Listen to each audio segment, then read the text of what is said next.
Guys one day exam factory में आप सभी का स्वागत है। गाइस आज हम सभी ज्योग्राफी का टेस्ट सीरीज 4 स्टार्ट करने वाले हैं। ये बहुत ही इम्पोर्टेंट है।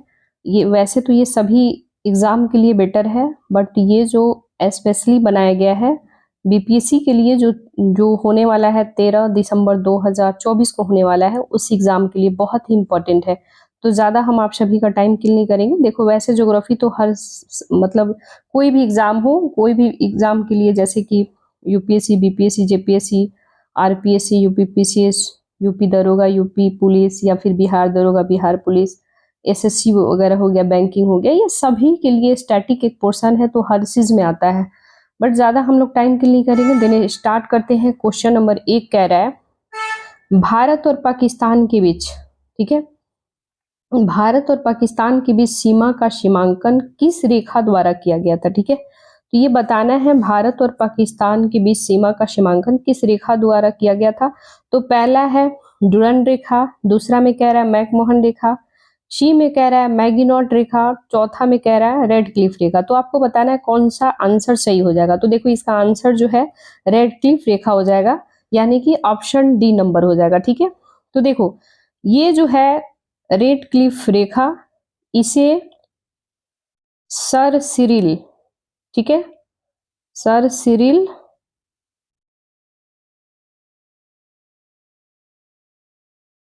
रैडक्लिफ, ठीक है, सर सिरिल रैडक्लिफ ने कब इसका निर्धारण किया था? 15 जून को। 15 जून कब? 1947। ठीक है, तो ये याद रखना है। किसके किसके बीच याद रखना है? भारत पाकिस्तान के बीच। कभी कभी आपको दे देगा कि किसने स्टार्ट किया, जैसे इस क्वेश्चन में पूछा गया है तो रेडक्लिफ, चलो ये जानते हैं। कभी कभी ये भी हो सकता है एक एक्यूरेट डेट पूछे, तो 15 जून 1947 याद रखना है। 2-4 फैक्ट है जो याद रखना है। ठीक है, दूसरा हम लोग मैकमोहन रेखा की बात करें, यानी कि ऑप्शन बी जो है ये किसके किसके बारे में कह रहा है। देखो मैकमोहन रेखा जो है ये सर हेनरी मैकमोहन, यहां लिख देते हैं सर हेनरी मैकमोहन, ठीक है, सर हेनरी मैकमोहन ने चीन प्लस यहां भारत कर दो, ठीक है, चीन और भारत, यानी सर हेनरी मैकमोहन ने चीन और भारत का निर्धारण किया था, मतलब यानी कि लाइन निर्धारण किया था। ठीक है, तो ये याद रखना है। नेक्स्ट क्वेश्चन आपसे ये पूछेगा, ये पूछ सकता है कि ये जो है डुरंड रेखा, ठीक है, तो डुरंड रेखा जो है ये भारत, यहाँ पे हम फिर से पेन सिलेक्ट कर ले, डुरंड रेखा की बात करें तो भारत एंड अफगानिस्तान, अफगानिस्तान, ठीक है, भारत अफगानिस्तान के बीच ये सीमा रेखा निर्धारित करता है। ठीक है, तो ये याद रखना है, भारत और अफगानिस्तान के बीच किसने किया था, तो ये याद रखना है सर मॉर्टिमर डुरंड, ठीक है, सर मॉर्टिमर डुरंड, तो ये याद रखना है। ठीक है, कब किया गया था, तो ये किया गया था 1896 में। तो कुछ कुछ फैक्ट है तो ये याद रखना है। ठीक है, इतना सारा याद रखना है। अच्छा, सी नंबर जो है मैगिनॉट रेखा, इसके बारे में थोड़ा हम लोग देख लेते हैं। तो ऑप्शन सी के बारे में देख लेते हैं। मैगिनॉट रेखा ये किसके किसके बीच सीमा निर्धारण करता है, तो इसके बारे में हम लोग चर्चा कर लेते हैं। ठीक है, तो ये जो है फ्रांस और जर्मनी, फ्रांस और जर्मनी के बीच ये सीमा निर्धारित करता है। ठीक है, ये देखो इसे एक्चुअल ये भी कहा जाता है कि ओडरसन रेखा, ठीक है, यानी कि सॉरी, ये तो हो गया मैगिनॉट रेखा, फ्रांस और जर्मनी के निर्धारित होता है।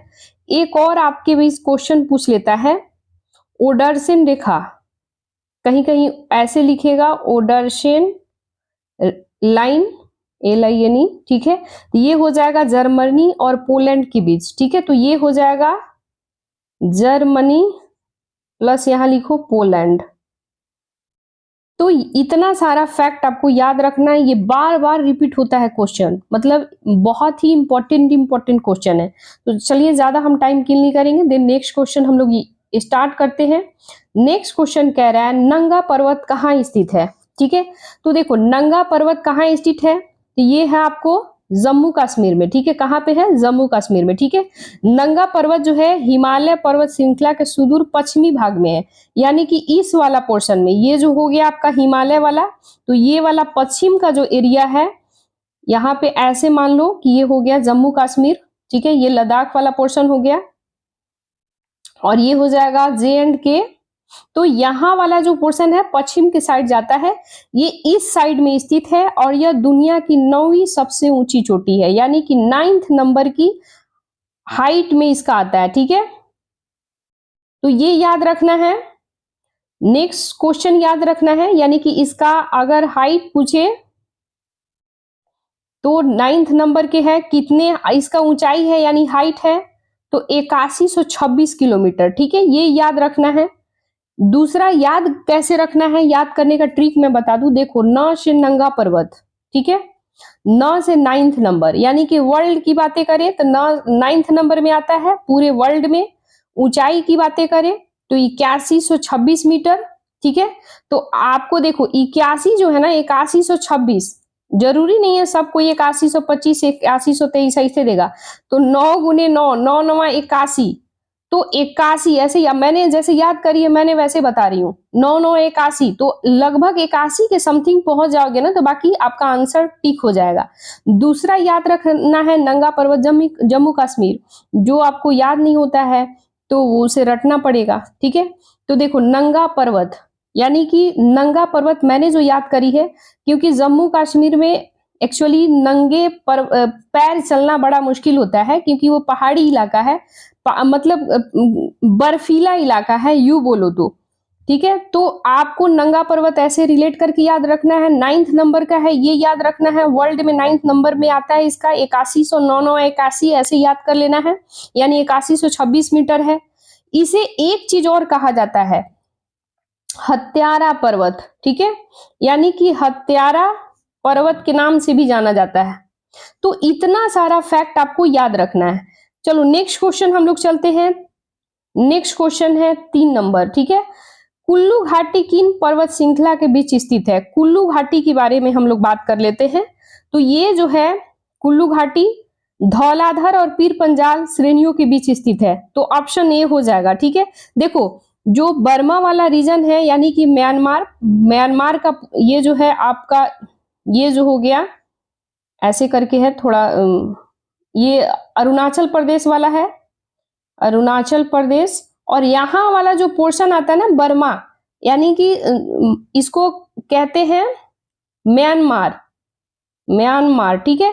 तो म्यांमार इसका वर्तमान का नाम है, पहले का नाम इसके बर्मा के नाम से जाना जाता था। तो ये जो श्रृंखला है ये पाकिस्तान की सीमा से शुरू होकर के बर्मा की सीमा तक, यानी कि बर्मा के जो सीमा है वहां तक इसके बीच जाती है। और ये बीच को, ये जो बहुत ही ज्यादा दून में है, वहां पे दून कहते हैं, यानी कि कई दून घाटी है, मैदान है, ठीक है। ये सब याद रखना है, ठीक है। नेक्स्ट क्वेश्चन हम लोग देखते हैं, 4 नंबर क्वेश्चन देखते हैं। 4 नंबर क्वेश्चन कह रहा है पीर पंजाल श्रृंखला कहां पाई जाती है, यानी कि पीर पंजाल श्रृंखला जो है कहां पाई जाती है? तो पीर पंजाल जो है जम्मू कश्मीर में पाया जाता है, ठीक है। देखो ये मध्य हिमालय, ठीक है, मध्य हिमालय पीर पंजाल श्रृंखला जम्मू कश्मीर में पाया जाता है, ठीक है। इतना याद रखना है। हिमाचल प्रदेश में धौलाधीर श्रृंखला, नेपाल में नाग तिब्बत श्रृंखला और महाभारत श्रृंखला, कुमाऊं में मसूरी श्रृंखला। ये सारा कुछ कुछ फैक्ट है, ये याद रखना है। नेक्स्ट क्वेश्चन हम लोग चलते हैं। निम्नलिखित युग्मों पर विचार कीजिए और सही उत्तर चुनिए, ठीक है। तो सही उत्तर हम सभी को बताना है कि इसका सही उत्तर क्या है, कौन सा सही सुमेलन है, यानी कि यहाँ पे सहायक नदी है और दूसरा मुख्य नदी है, ठीक है। तो आपको बताना है नर्मदा जो है क्या सहायक की नदी, नर्मदा जो है चंबल की सहायक नदी है। नेक्स्ट क्वेश्चन ऑप्शन कह रहा है यमुना जो है सोन की सहायक नदी है, ब्रह्मपुत्र जो है मानस की सहायक नदी है। तो आपको बताना है क्या तीनों सही है या फिर केवल 2 सही, 3 सही, कौन सही है? तो देखो सबसे पहला बात, नर्मदा नदी जो है, नर्मदा नदी जो है इसका प्रवाह दिशा की हम बातें करें, नर्मदा नदी प्रायद्वीपीय क्षेत्र की नदी है, ठीक है। और इसका प्रवाह दिशा की हम बात करें तो ये विपरीत यानी कि पूरब से पश्चिम, इधर से इधर बहती है। यानी कि अपना मान लो कि ये भारत वाला जो पोर्शन हो गया, यहाँ से ये आ जाएगा। यहाँ पे छोटा सा स्क्रीन है ना फोन का, तो अच्छा से बन नहीं रहा है। देखो हम फिर से बना रहे हैं। लाइक बोले तो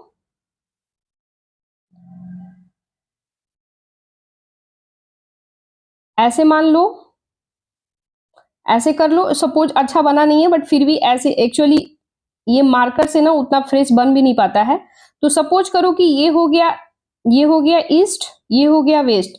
तो ये जो नदी है नर्मदा ईस्ट से वेस्ट बहती है, इधर को आती है, ठीक है। तो ये इसका क्या सहायक नदी चंबल है? बिल्कुल भी नहीं, ठीक है। तो ये कह रहा है कि इसका सहायक नदी जो है नर्मदा की सहायक नदी चंबल है। तो ऑप्शन ए गलत हो जाएगा। तो ऑप्शन ए यहाँ है, इसको काटो, इसको काटो, ठीक है। बाकी हम लोग बी में देख लेते हैं। यानी यमुना की सहायक नदी जो कह रहा है, यानी यमुना नदी की सहायक जो है ये कह रहा है सोन नदी। ये बिल्कुल गलत है, क्योंकि देखो सबसे पहला हम बता दें चंबल नदी जो है यमुना नदी की सहायक नदी नहीं है। ये तो ऑप्शन ए हम लोग काट दिए हैं। देखो यमुना नदी जो है गंगा प्रणाली की सबसे महत्वपूर्ण नदी है, और यह जो है यमुनोत्री ग्लेशियर, ठीक है, यमुनोत्री ग्लेशियर, ग्लेशियर यानी यमुनोत्री ग्लेशियर से निकल करके ये चंबल, सिंध, बेतवा और केन नदी में मिलती है, ठीक है। तो यहाँ तो सोन सवाल ही नहीं बनता है। तो अब हम बी काटेंगे। देखो बी यहाँ पे है, बी यहाँ पे है। अब हमारा आंसर जो है, जब हमने ए काटा, बी काटा, जहां जाया, अब हमारा लास्ट ऑप्शन बचता है डी। तो ये जो है हमारा सही आंसर हो जाएगा, यानी कि केवल डी सही हो जाएगा। देखो मानस, ये जो नदी है ना, मानस नदी, ये ब्रह्मपुत्र की सहायक नदी है, ठीक है। यानी कि ये मानस की हम बात करें तो मानस नदी ये किसकी सहायक नदी है? ब्रह्मपुत्र की सहायक नदी है, ठीक है। ब्रह्मपुत्र की सहायक नदी है, ये याद रखना है। और इसकी अगर आपसे ये पूछे कि ब्रह्मपुत्र नदी जो है कितने किलोमीटर में है, तो ये 2900 किलोमीटर, ठीक है, 2900 किलोमीटर। ये दुनिया की सबसे लंबी नदी में से एक है। और पानी के निर्वहन की कुल मात्रा के अकॉर्डिंग अगर हम बात करें तो दुनिया की 4 सबसे बड़ी नदी में से आती है, 4 सबसे बड़ी नदी में से। तो इतना सारा फैक्ट अपन इसको याद रखना है, ठीक है। नेक्स्ट क्वेश्चन हम लोग चलते हैं। नेक्स्ट क्वेश्चन 6ठा नंबर देखते हैं। हिमालय में उथल पुथल मचाने वाली और बहने वाली नदियां हैं। तो आपको बताना है कौन सा इसमें उथल पुथल मचाने वाली और बहने वाली नदी है। तो ये हो जाएगा आपको ब्रह्मपुत्र, सतलज और सिंधु। ऑप्शन बी हो जाएगा, ठीक है। देखो जब कोई भी नदी यानी अपनी पुरानी घाटी में बहती है और उस रास्ते में आने वाली, जैसे मान लो कि पत्थर, कंकड़, कोई सिल्ट वगैरह हो गया या ऐसा कुछ होता है, जब उसको बहा करके लाती है, ठीक है, जब उसको बहा करके अपने पानी, जब उसका पानी का फ्लो होता है उसके द्वारा बहा करके लाती है, तो उसे पूर्ववर्ती जल निकासी कहते हैं, ठीक है। और हिमालय से नदी निकलती है जो, वो कौन कौन सा नदी है, आपसे ये क्वेश्चन पूछेगा। तो इसमें तो दे दिया ब्रह्मपुत्र, सतलज, सिंधु, ठीक है। और नदी जो है वो हो जाएगा सतलज, सतलज। इसके बाद कौन सा नदी हो जाएगा? ब्रह्मपुत्र, ब्रह्मपुत्र। इसके बाद हो जाएगा भागीरथी, ठीक है, और तीस्ता। तो इतना सारा याद रखना है, ठीक है। नेक्स्ट क्वेश्चन हम लोग देखते हैं। ये जो क्वेश्चन है, एक मिनट इसको थोड़ा हटा दे। देखो क्वेश्चन नंबर 7 देख लेते हैं। तिब्बत में ब्रह्मपुत्र नदी को किस नाम से जाना जाता है? यानी कहा जा रहा है कि तिब्बत में ब्रह्मपुत्र नदी को किस नाम से जाना जाता है। तो पहला ऑप्शन कह रहा है पद्मा, दूसरा कह रहा है चेमा युंगडुंग, तीसरा कह रहा है हिमजुंग, चौथा नंबर कह रहा है तशांगपो, ठीक है। यानी कि तशांगपो लिखा गया है, लेकिन यहाँ पे जो टी जो है ये साइलेंट हो जाता है, तो इसको सांगपो पढ़ते हैं, ठीक है, सांगपो। तो याद रखना है, ठीक है, क्योंकि तिब्बत, चाइना और जापान वाला जो भी टी वर्ड आता है ना, लगभग साइलेंट वर्ड ही मतलब होता है, ठीक है। तो ये याद रखना है।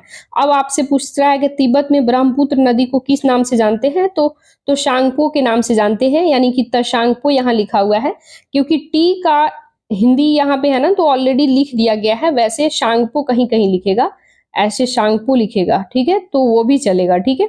तो ये याद रखना है, ठीक है। नेक्स्ट क्वेश्चन हम लोग देखते हैं। अच्छा ये भी देख लेते हैं, भारत में इसे क्या कहते हैं? भारत में दिहांग कहते हैं, ब्रह्मपुत्र और बांग्लादेश में जमुना कहते हैं। ठीक है, ब्रह्मपुत्र और बांग्लादेश में क्या कहते हैं? जमुना के नाम से जानते हैं। असम घाटी में जैसे ही नदी जब प्रवेश करती है और जब जैसे प्रवेश करने के बाद द्वीप का निर्माण करती है, यानी कि डेल्टा वगैरह का निर्माण करती है, और विश्व का सबसे नदी यानी सबसे बड़ा नदी द्वीप की बातें करें तो माजुली द्वीप हो जाएगा। ठीक है, माजुली द्वीप यानी सबसे बड़ा डेल्टा का निर्माण करती है। ठीक है, ब्रह्मपुत्र। और इसके बाद ये याद रखना है, असम सरकार के द्वारा इसे एक जिला भी घोषित कर दिया गया है, मांजुली डिस्ट्रिक्ट। ठीक है, तो ये भी याद रखना है। ठीक है, भारत में ब्रह्मपुत्र की सहायक नदियां की बात करें तो मानस, दिबांग, बूढ़ी दिहांग, लोहित, धनसिरी, कपिली, सुबनसिरी, ये सारा हो जाएगा। ठीक है, अगर बांग्लादेश की बात करें तो बांग्लादेश में ब्रह्मपुत्र की सहायक नदी की बात करें तो तीस्ता है। ठीक है, तो कुछ कुछ फैक्ट है जो याद रखना है। ठीक है, नेक्स्ट क्वेश्चन हम लोग देखते हैं, क्वेश्चन नंबर 8 नंबर है ना। देखो इसको थोड़ा सा ऊपर बढ़ा देते हैं। देखो ये रहा क्वेश्चन 8 नंबर। क्वेश्चन कह रहा है निम्नलिखित में से कौन सा कथन सही है?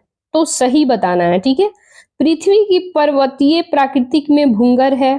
ठीक है, दूसरा कह रहा है महासागरीय पर्वत की औसत मोटाई 15 किलोमीटर है। ठीक है, यानी कि महासागरीय पर्वत की औसत जो मोटाई है वो कितना बता रहे हैं इसमें? 15 किलोमीटर है। ठीक है, महाद्वीपीय पर्वतीय की मोटाई जो है लगभग 30 किलोमीटर है। ठीक है, तो देखो ये चीज इसमें पूछ रहा है कि कौन सा सही है, तो सही का बताना है। देखो ये 15 किलोमीटर नहीं है, ये गलत है, क्योंकि इसका कितना है? ये 5 किलोमीटर इसका मोटाई है, 5 किलोमीटर। ठीक है, तो ऑप्शन बी तो हमारा ऐसे ही खत्म हो जाता है। तो बी दो जहां जहां है उसको पहले काटो, ये खत्म, ये खत्म, ये खत्म, अब बचता केवल एक, तो एक सही। यानी कि एलिमिनेशन मेथड लगाना है। हम लोग यूपीएससी में ऐसे ही लगाते हैं, बाकी आप सभी भी लगाते होंगे नो डाउट, बट मैं यही कहना चाहूंगी आप सभी को कि जहां पे भी अगर ऐसा लगे कि हाँ हमें कुछ ही फैक्ट याद है, बहुत सारा क्वेश्चन नहीं बन पा रहा है, तो एलिमिनेशन मेथड लगाओ। जैसे कि मैंने अभी बताया, यदि अगर याद है कि महासागर की पर्वतीय औसत मोटाई कितना है? 5 किलोमीटर है, और महाद्वीपीय पर्वत की मोटाई की हम बात करें तो ये 30 किलोमीटर, ये सही है, लेकिन ये 15 जो है ना ये गलत दे दिया है, तो इसके अलावा आपका क्वेश्चन गलत हो जाएगा। नेक्स्ट क्वेश्चन हम लोग देखते हैं, संवहन धाराएं जो कि टेक्टोनिक प्लेटों को हिलाती है पृथ्वी की किस परत में पाई जाती है? ठीक है, तो ये बताना है पृथ्वी की किस परत में पाई जाती है, ये बताना है। ठीक है, तो देखो यानी कि क्रस्ट में है, बाहरी कोर में है, आंतरिक कोर में है, मेंटल में है, तो ये जो हो जाएगा मेंटल में हो जाएगा। ठीक है, संवहन धारा जो है ये सबसे पहले आपको याद रखना है ऑर्थर होम्स ने 1930 में, यानी 1930 के समय में ये मेंटल भाग में संवहन धारा का संचालन का चर्चा किया था, जो ये क्वेश्चन में पूछा गया। ठीक है, तो ये याद रखना है।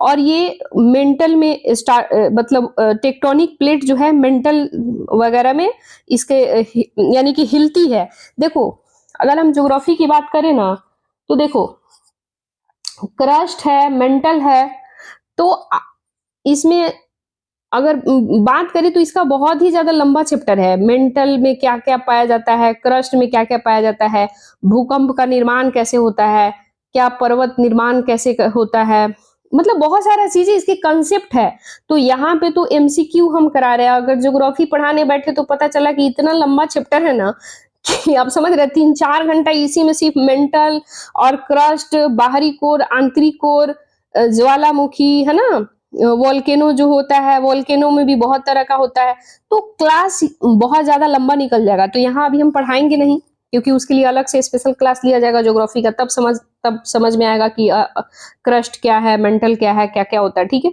तो फिलहाल अभी हम इतना बता दे रहे हैं, ये मेंटल में है और 1930 के दशक में, ठीक है, ऑर्थर होम के द्वारा ये चर्चा किया गया था। नेक्स्ट क्वेश्चन हम लोग देखते हैं 10वां नंबर। 10 नंबर क्वेश्चन कह रहा है पृथ्वी की पपड़ी के हिस्से को हिलाने ऊपर उठाने या फिर बनाने की प्रक्रिया को कहा जाता है?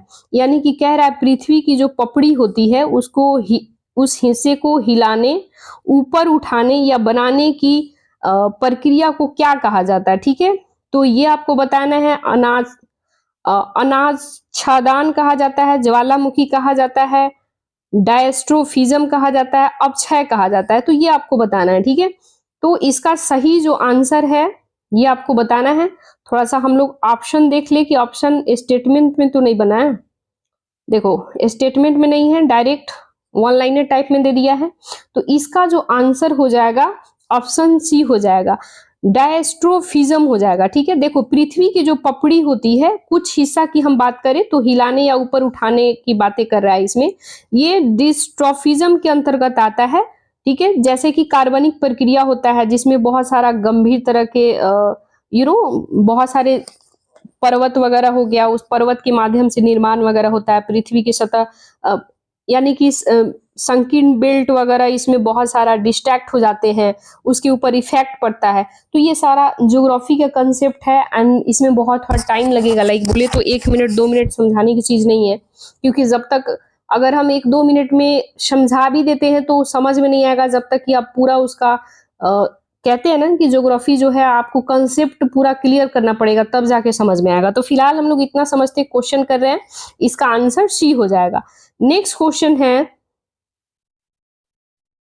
क्वेश्चन कह रहा है अपक्षय, द्रव्यमान और बर्बादी, कटाव और परिवहन निम्नलिखित में से किस प्रक्रिया के सांकेतिक है? ठीक है, तो ये बताना है। अनाच्छादन है, अंतर अंत अंतर्जीत अंतर्जात, बहिर्जात जो होता है वही है, अंतर्जात अंतर्जात प्रक्रिया है, या फिर पटल भ्रम है, पर्वत निर्माण है। इसमें से बताना है कौन सा सही है। तो ये हो जाएगा अनाच्छादन हो जाएगा, यानी ऑप्शन ए सही हो जाएगा। ठीक है, देखो सभी बहिर्जनित भू आकृति जो होता है एक सामान्य शब्द जो होता है अनाच्छादन के अंतर्गत आता है। ठीक है, और अनाच्छादन शब्द का अर्थ होता है उतारना या फिर खोलना। ठीक है, जैसे कि क्वेश्चन में बताया जा रहा है। ठीक है, कटाव, परिवहन, यानी कि थोड़ा हिंदी वर्ड यार टफ होता ही है, समझ ही रहे हो, बट कोई नहीं, क्वेश्चन दिया है तो सोल्व तो अपन करना पड़ेगा ना। तो इसका आंसर जो हो जाएगा एक हो जाएगा। ठीक है, ऑप्शन ए। नेक्स्ट क्वेश्चन हम लोग देखते हैं, किस ऊंचाई पर ऑक्सीजन लगभग नगण्य मात्रा में होगी? ठीक है, तो किस ऊंचाई पर ऑक्सीजन जो होता है वो नगण्य मात्रा में होगा, ये आपको बताना है। 12 number, 10 kilometre, 75 kilometre, 50 kilometre, 120 kilometre. तो ये हो जाएगा 120 किलोमीटर, ऑप्शन डी हो जाएगा। देखो वायुमंडल की संरचना जो होती है वो पूरे वायुमंडल में गैस होते हैं, जल वाष्प होता है, धूल वगैरह होता है, धूल कण वगैरह। ठीक है, यानी कि जल, वायु, ठीक है, जल हो गया, वायु यानी कि हवा, धूल कण, इन सब चीजों से मिलकर के वायुमंडल की ऊपरी परत में जो होता है ये गैस का अगर हम बातें करें, ये सारा चीज इसमें अवेलेबल होता है।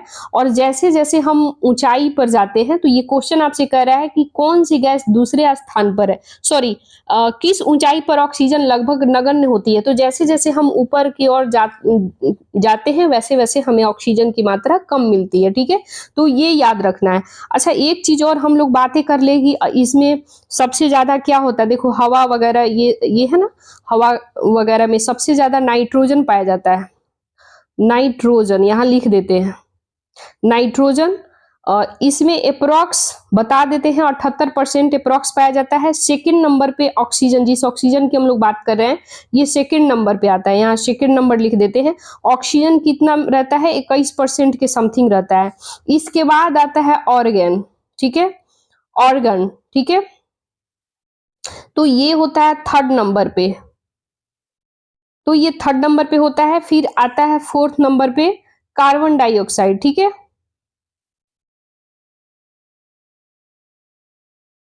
तो ये सारा याद रखना है। ठीक है, नेक्स्ट क्वेश्चन हम लोग देखते हैं। क्वेश्चन कह रहा है 13 नंबर,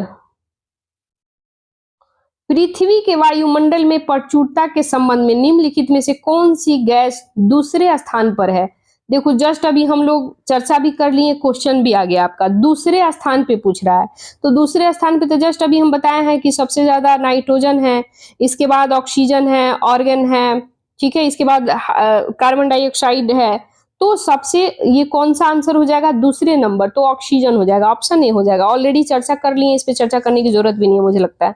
नेक्स्ट क्वेश्चन है, वायुमंडल की निम्नलिखित परतों में से किसमें सभी मौसम संबंधी घटनाएं होती है। ठीक है, तो मौसम संबंधी घटना बताया जा रहा है किसमें होता है। ठीक है, देखो तो ये होता है क्षोभ मंडल में। ठीक है, देखो क्षोभ मंडल के ऊपर जो होता है समताप मंडल स्थित है, यानी कि समताप मंडल। ठीक है, ये क्षोभ मंडल के ऊपर समताप मंडल स्थित है और यहाँ 50 किलोमीटर की ऊंचाई तक फैला हुआ है। ठीक है, और यहाँ पे बादल, मौसम घटना जो भी रिलेटेड होता है वो सारा कहाँ पाया जाता है, ये सभी क्षोभ मंडल में होता है। ठीक है, तो ये याद रखना है। नेक्स्ट क्वेश्चन हम लोग देखते हैं, क्वेश्चन नंबर है, रेडियो तरंगे पृथ्वी पर वापस परिवर्तित होता है। तो रेडियो तरंगे पृथ्वी पर वापस परिवर्तित होता है, ये आपको बताना है। क्षोभ मंडल, बहिर्मंडल, समताप मंडल, आयन मंडल। ठीक है, तो ये हो जाएगा आपको आयन मंडल। ठीक है, देखो आयन मंडल जो होता है मेसोपॉज से 80 से लेकर के 400, कितना, 80 से 400 किलोमीटर ऊपर में होता है। ठीक है, ये इतना आपको याद रखना है। नेक्स्ट क्वेश्चन हम लोग देखते हैं, 16 नंबर क्वेश्चन देखते हैं।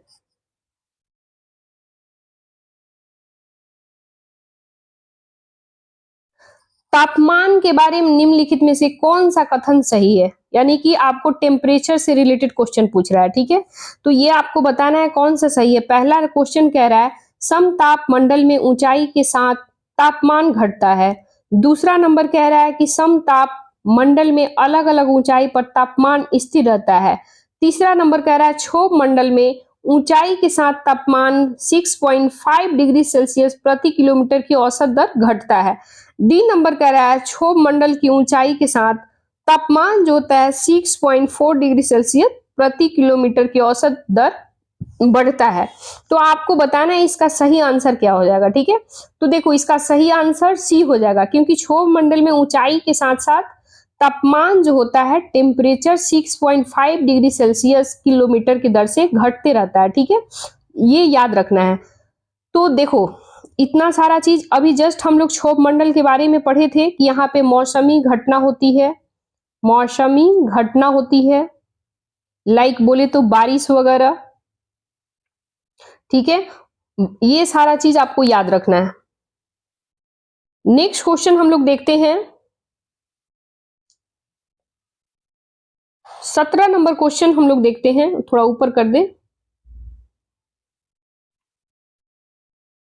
निम्न बादल किस समूह के हैं, तो आपको बताना है निम्न बादल किस समूह के हैं। ठीक है, लिख रहा है एक number altostratus, alto altocumulus. ठीक है, अल्टोर क्यूमुलस और निम्बो स्टेटस। ठीक है, ये लिख रहा है, क्या इससे मैच कर रहा है आपको बताना है। दूसरा कह रहा है बी नंबर सीरस, सीरोस्टेटस और सीरोक्यूमुलस। ठीक है, सी नंबर कह रहा है स्टेटस, निम्बस और क्यूमुलस, यानी कि सीरियल वाइज निम्न बादल किस समूह के हैं ये बताना है। ठीक है, नेक्स्ट क्वेश्चन कह रहा है सिरकस, सीरोस्टेटस और अल्टो स्टेटस। ठीक है, तो आपको सही इसका बताना है क्या हो जाएगा। देखो सबसे पहले हम लोग कुछ यहाँ पे देख लेते हैं। उच्च बादल जो होता है, उच्च बादल, इसमें क्या होता है, इसमें होता है सीरस, इसके बाद आता है सीरोस्टेटस, इसके बाद आता है आपको सीरोक्यूमुलस। ठीक है, तो ये याद रखना है। नेक्स्ट, तो अभी हम लोग को आंसर मिलाना है, कौन सा हो जाएगा, ऑप्शन सी दिखा हुआ है, यानी कि स्टेटस, निम्बस और क्यूमुलस। ठीक है, क्योंकि मध्य बादल जो होता है, देखो यहां पे हम लोग लिख लेते हैं, ये रहा 17 नंबर क्वेश्चन। देखो मध्य बादल, ठीक है, एक तो ऊंच बादल हो गया। ठीक है, मध्य बादल, हिंदी वर्ड यार बड़ी टफ होता है ना। तो इसमें क्या क्या होता है फिर हम लोग देख लेते हैं। अल्टो स्ट्रेटस, इसके बाद क्या होता है ऊपर में लिख देते हैं अल्टोक्यूमुलस, ठीक है। फिर निम्न बादल, तो निम्न बादल यहां लिख देते हैं स्ट्रेटोक्यूमुलस, जो यहाँ पे लिखे थे स्ट्रेटोक्यूमुलस और निम्बो स्टेटस, ठीक है। तो आपको कह रहा है कि सही सीरियल वाइज कौन हो जाएगा, तो स्ट्रेट ये हो जाएगा, फिर से हम पढ़ दें, स्टेटस, निम्बस और क्यूमुलस, ये आपका सही जवाब हो जाएगा। नेक्स्ट क्वेश्चन हम लोग देखते हैं, निम्नलिखित में से कौन सा महासागर तल पर सबसे व्यापक अकार्बनिक निपक है, ठीक है, ये आपको बताना है, ठीक है। तो इसका सही आंसर क्या हो जाएगा, पहला कह रहा है लाल मिट्टी, दूसरा कह रहा है रेडियो लेरियन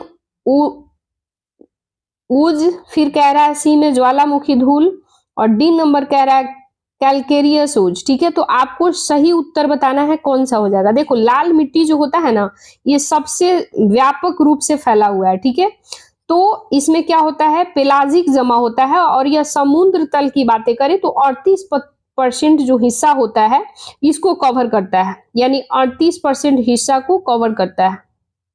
तो सबसे ज्यादा क्या हो जाएगा, लाल मिट्टी, ठीक है, ये आपको याद रखना है।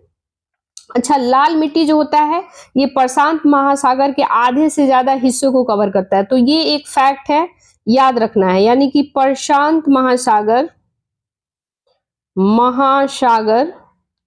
ये प्रशांत महासागर का आधा से ज्यादा हिस्सा को कवर करता है, तो ये याद रखना है। तो हमारा सबसे ज्यादा कौन हो जाएगा, लाल मिट्टी, यानी ऑप्शन ए हो जाएगा। फिर से यहाँ हम टिक करें, ऑप्शन ए हो जाएगा। नेक्स्ट क्वेश्चन हम लोग देखते हैं, निम्नलिखित में से किस नदी में माजुली द्वीप का स्थित है।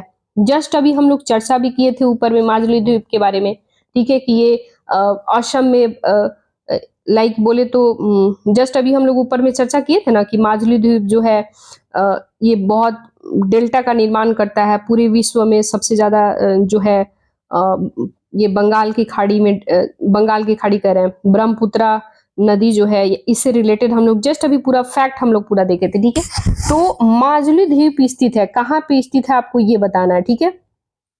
तो ये हो जाएगा गंगा, लाइक बोले तो सॉरी, ऑप्शन कह रहा है गंगा, बी कह रहा है गंगोत्री गोदावरी, डी कह रहा है कावेरी, और सी कह रहा है ब्रह्मपुत्रा। तो आपको बताना है इसका कौन सा सही हो जाएगा, तो ऑप्शन ब्रह्मपुत्रा हो जाएगा। जस्ट हम लोग ऊपर में चर्चा किए थे कि ब्रह्मपुत्रा नदी जो है इसकी सहायक नदी कौन कौन सी है। फिर इसके बाद माजुली द्वीप, माजुली के नाम से असम सरकार जो है एक डिस्ट्रिक्ट भी ये कर दिया है। तो ये सारा जस्ट हम लोग चर्चा किए थे, देखो क्वेश्चन आ भी गया, ठीक है। नेक्स्ट क्वेश्चन हम लोग देखते हैं, ये रहा क्वेश्चन, किस प्रकार के वनों में सिनकोना होता है जो कुनैन औषधि देता है, यानी कि इसके जो छाल होता है और उसे औषधि वगैरह के रूप में उपयोग किया जाता है। ये पूछ रहा है सिनकोना जो है ये कुनैन औषधि देता है, ये किस वन में होता है, कौन सा वन का प्रकार है, उष्णकटिबंधीय वर्षा वन है, या समशीतोष्ण पर्णपाती वन है, या शंकुधारी वन है, या मैंग्रोव वन है। ये हो जाएगा उष्णकटिबंधीय वर्षा वन, ठीक है। देखो कटिबंधीय वन लिखेगा या फिर उष्णकटिबंधीय सदाबहार वन लिखेगा, दोनों एक ही है, ठीक है। ये वन पश्चिमी घाट के भारी वर्षा वाले क्षेत्र में मिलते हैं, जैसे कि लक्षद्वीप हो गया, यहां लिख देते हैं, अंडमान निकोबार हो गया, अंडमान निकोबार ये हो गया। अच्छा, कुछ तमिलनाडु का हिस्सा भी आ जाएगा, इसके अलावा असम के ऊपरी हिस्सा आ जाएगा, जो असम है उसका ऊपर वाला पोर्शन है वो सारा आ जाएगा। तो ये सब याद रखना है, ठीक है। अच्छा, कुछ चीजें हम लोग और याद रख लेते हैं, ये मौसम के साथ 200 सेंटीमीटर से अधिक वर्षा वाले क्षेत्रों में होता है, ठीक है। तो ये याद रखना है, ठीक है। नेक्स्ट क्वेश्चन हम लोग देखते हैं, 21 नंबर क्वेश्चन, निम्नलिखित में से कौन सा विभिन्न फसलों के लिए मिट्टी मौजूद सूक्ष्म पोषक तत्व है, ठीक है। यानी कि निम्नलिखित में से कौन सा विभिन्न फसलों के लिए मिट्टी में मौजूद सूक्ष्म पोषक तत्व है, तो ये आपको बताना है कौन सा हो जाएगा, ठीक है। देखो, यानी कि इसके लिए कौन सा मिट्टी में मौजूद सूक्ष्म पोषक तत्व जो है वो अवेलेबल होता है, वो आपको बताना है, ठीक है। तो कौन सा बेटर है ये बताना है, तो सबसे ज्यादा मैग्नीज, ठीक है। तो ये आपको यानी कि पोषक तत्व के लिए बहुत ही ज्यादा बेटर है। ठीक है, तो हम लोग बातें कर लेते हैं, थोड़ा सा फैक्ट हम लोग देख लेते हैं। देखो एक्चुअल क्या है, ये जो है मैग्नीज, ठीक है, ये मिट्टी में क्या होता है कि जैसे कि नाइट्रोजन हो गया, phosphorus, potassium, calcium, magnesium, sulphur, ये सारा जो चीज है, manganese, iron, boron, zinc, copper, ये मिट्टी के लिए बहुत ही ज्यादा बेटर होता है। ये फसल को उपजाऊ बनाता है। ठीक है, यानी कि फसल को बहुत ही ज्यादा क्या बोलते हैं, लाइक बोले तो उसका पोषक तत्व जो होता है उसके लिए बहुत अच्छा प्रदान करता है, जिससे कि फसल हमारा अच्छे वे में फल लाइक बोले तो ग्रो करता है। ठीक है, तो ये सारा आपको याद रखना है। ठीक है, नेक्स्ट क्वेश्चन हम लोग देखते हैं। 22 नंबर क्वेश्चन कह रहा है, निम्नलिखित में से किस मिट्टी में नमक की मात्रा, यानी कि यहाँ नमक की मात्रा इतनी अधिक है कि कुछ क्षेत्रों में खारे पानी को वाष्पित करके सामान्य नमक प्राप्त किया जाता है। ठीक है, तो ये आपको बताना है कौन सा इसका सही हो जाएगा। ठीक है, तो पहला कह रहा है पीली मिट्टी, दूसरा कह रहा है जलोढ़ मिट्टी, तीसरा कह रहा है लेटेराइट मिट्टी, चौथा कह रहा है शुष्क मिट्टी। यानी कि पानी को वाष्पित करके सामान्य नमक प्राप्त किया जाता है, तो आपको बताना ये कौन सा हो जाएगा, शुष्क मिट्टी, यानी कि ऑप्शन डी हो जाएगा। देखो शुष्क मिट्टी जो होता है ना, इसका रंग लाल से लेकर के भूरा होता है, लाल से लेकर के भूरा होता है, ये याद रखना है। अगर हम देखें तो ये आमतौर पर रेतीली और खाड़ी प्रकृति की होती है। ठीक है, जैसे कि कुछ क्षेत्र में हम बात करें तो नमक की मात्रा इतनी अधिक होती है, लाइक बोले तो खारे पानी जो होता है वाष्पित करके साधारण नमक प्राप्त किया जा सकता है। ठीक है, तो शुष्क मिट्टी। ठीक है, तो ये आप याद रख सकते हैं। नेक्स्ट क्वेश्चन हम लोग देखते हैं। 23 नंबर क्वेश्चन कह रहा है, भारत की काली कपास मिट्टी का निर्माण किसके अपक्षय के कारण हुआ है। ठीक है, तो ये बताना है किसके अपक्षय के कारण हुआ है। पहला नंबर कह रहा है भूरी वन मिट्टी, दूसरा कह रहा है दरारी ज्वालामुखी चट्टान, तीसरा कह रहा है ग्रेनाइट और सिस्ट, चौथा नंबर कह रहा है सेल और चुना पत्थर। ठीक है, तो देखो काली मिट्टी की बातें कर रहा है ना, काली मिट्टी जो होता है, ठीक है, ये यहाँ पे काली कपास लिखा है, इसको काली पहले यहाँ लिख देते हैं एक नंबर में, इसे काली मिट्टी भी कहते हैं। ठीक है, कपासी मिट्टी, काली मिट्टी एक ही है, काली मिट्टी। तो ये याद रखना है। ये इस मिट्टी का रंग जो होता है, मतलब ये मिट्टी के काले रंग के होते हैं, और इसे रेगूर मिट्टी के नाम से भी जाना जाता है। किस नाम से, रेगूर मिट्टी।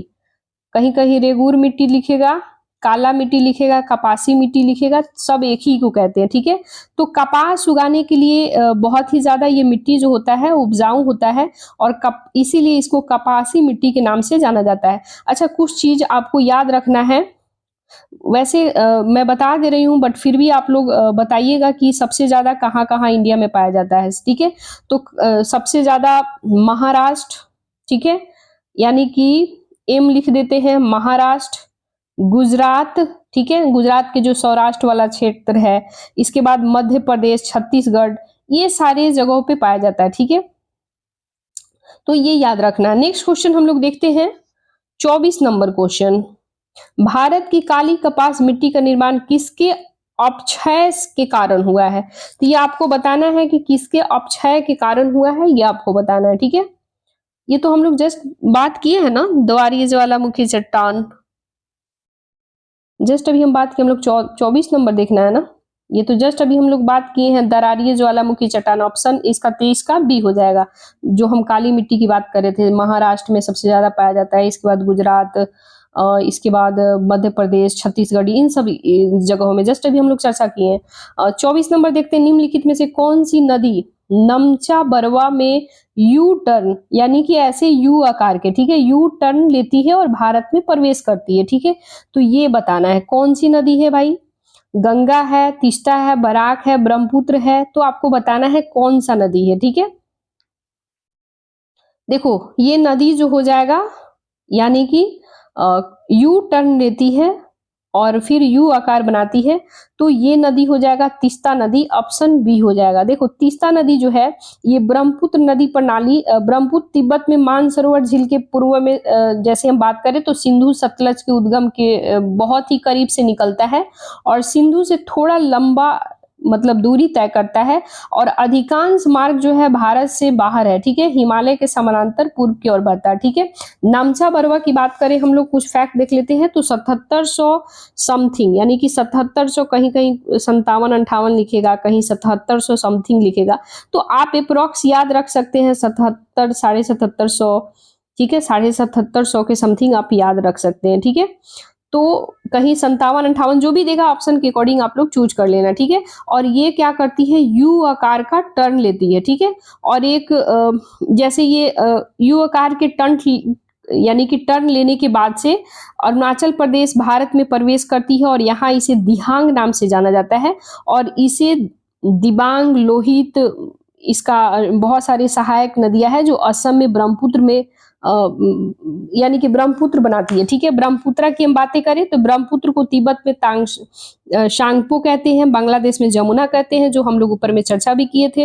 नेक्स्ट क्वेश्चन हम लोग देखते हैं 25 नंबर, ठीक है। 25 नंबर क्वेश्चन है, निम्नलिखित में से किस नदी में चंबल नदी मिलती है, यानी कि आपको बताना है वो कौन सा नदी है जो चंबल नदी मिलती है, तो ये नदी हो जाएगा यमुना नदी। ऊपर में हम लोग मिलान करने वाला क्वेश्चन में पढ़े भी थे कि चंबल जो है किसकी सहायक नदी है, या फिर ऐसा कुछ हम लोग सारा फैक्ट कलेक्ट किए थे, ठीक है। तो देखो चंबल जो है ये मध्य प्रदेश के मालवा पठार से निकलती है, यानी कि एमपी से, ठीक है, एमपी यानी मध्य प्रदेश के मालवा पठार से, मालवा पठार, ठीक है। मालवा पठार के कहां से निकलती है, तो एक महू जगह है, महू, ठीक है, महू के पास से निकलती है और राजस्थान के कोटा के लगभग वहां जाकर के एक घाटी बनाती है और नॉर्थ साइड में जाते मतलब क्रॉस वगैरह करती है और वहां पे एक गांधी सागर बांध बनाया जाता है, वहीं पे बनाया गया, ठीक है। तो ये सारा चीज आपको फैक्ट याद रखना है, ठीक है। नेक्स्ट क्वेश्चन हम लोग देखते हैं 26 नंबर क्वेश्चन, निम्नलिखित में से कौन सी नदी बाईं ओर से गंगा नदी में नहीं मिलती है, यानी कि नहीं मिलती है, सबसे पहले इसको घेरिए, यानी गलत है, ठीक है। तो देखो बाईं ओर से नहीं मिलती है, गोमती, काशी, घाघरा, सोन, ठीक है, गंगा नदी में नहीं मिलती है, ये आपको बताना है। तो इसमें आपको सही उत्तर हो जाएगा सोन नदी जो है ये बाईं ओर से नहीं मिलती है, ठीक है। यानी कि कौन सी नदी है, नदी बाईं ओर से गंगा नदी में नहीं मिलती है, तो सोन नदी हो जाएगा, ठीक है। देखो गंगा नदी प्रणाली जो है भारत में सबसे बड़ी है और उत्तर में हिमालय और साउथ में बात करें दक्षिण में तो ये प्रायद्वीप से निकलने वाली 12 मासी नदी है, यानी 12 मासी उसको कहा जाता है जो सालों भर बहते रहता है, ठीक है। तो ये आपको याद रखना है। सोन नदी जो है इसकी प्रमुख दाहिनी तट सहायक नदी है, तो यहाँ पे लिखा हुआ है बायां, तो ये बायां नहीं होकर के ये दाहिना हो जाएगा, तो ये याद रखना है, ये गलत हो जाएगा, ऑप्शन डी गलत हो जाएगा। देखो जो चीज याद नहीं होता है ना, मैं यही कहूंगी उसे रट जाओ, ठीक है। क्योंकि बहुत सारे चीज है, अगर मैप पे पढ़ रहे हैं, देख रहे हैं नदी यहाँ से निकली यहाँ से निकली तो ठीक है, यदि एग्जाम नजदीक है नहीं आता है तो बस रटने के अलावा कुछ है ही नहीं। बट मैं ये भी बोलूँ कि ज्योग्राफी जो है रटने की सब्जेक्ट नहीं है, उसे समझने वाला है, यदि अगर आप समझ के पढ़ते हैं तो आपके लिए आसान है। नेक्स्ट क्वेश्चन हम लोग देखते हैं 27 नंबर क्वेश्चन देखते हैं,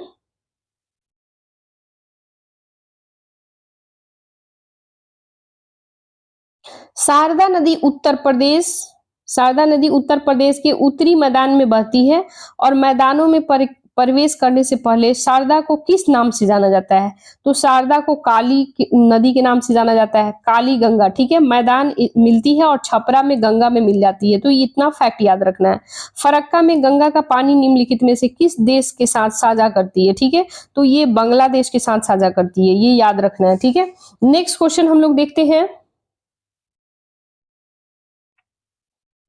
हवा का मौसमी उलटफेर किसकी विशिष्ट विशेषता है, ठीक है। तो ये बताना है हवा का उलटफेर किसकी विशिष्ट विशेषता है। पूछ रहे भूमध्य रेखीय जलवायु, भूमध्य सागरीय जलवायु, उपरोक्त सभी, मानसून जलवायु, तो ऑप्शन सी हो जाएगा, ठीक है। यानी कि मानसून जलवायु के कारण जो होता है हवा में उलटफेर होता है, कहते हैं ना मतलब मानसून वगैरह, हवा मानसूनी वगैरह जो होता है हवा में उलटफेर होता है ना, तो ये सारा याद रखना है आपको। लाइक बोले तो सपोज करो कि अधिकतम ताप हो गया, कहीं पे दबाव बढ़ रहा है, हवा बहुत ज़्यादा तेज हो रहा है, ठीक है?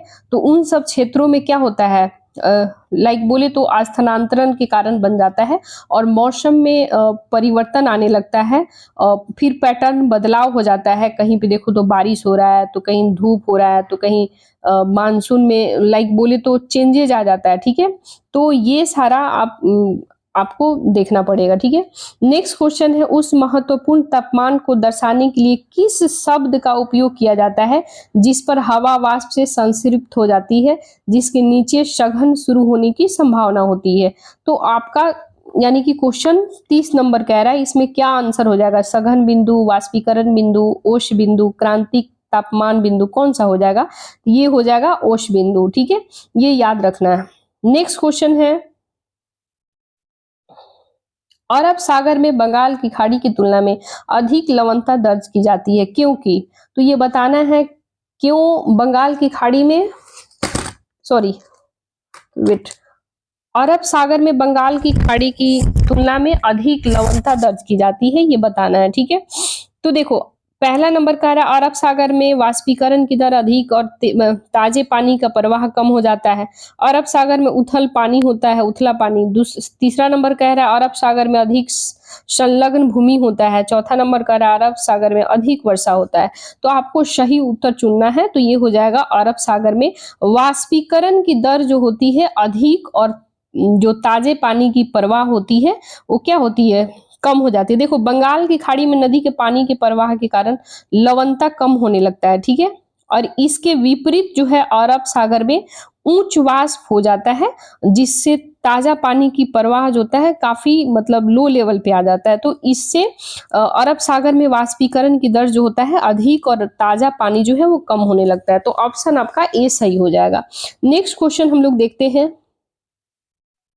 32 नंबर क्वेश्चन कह रहा है भारत का सबसे दक्षिणी बिंदु, यानी कि दक्षिणी बिंदु, फिर से थोड़ा सा हम नीचे कर दे। देखो, भारत का सबसे दक्षिणी बिंदु इंदिरा पॉइंट कहाँ स्थित है? तो ये आपको बताना है। भारत का सबसे दक्षिणी बिंदु जो है इंदिरा पॉइंट कहाँ स्थित है, ठीक है?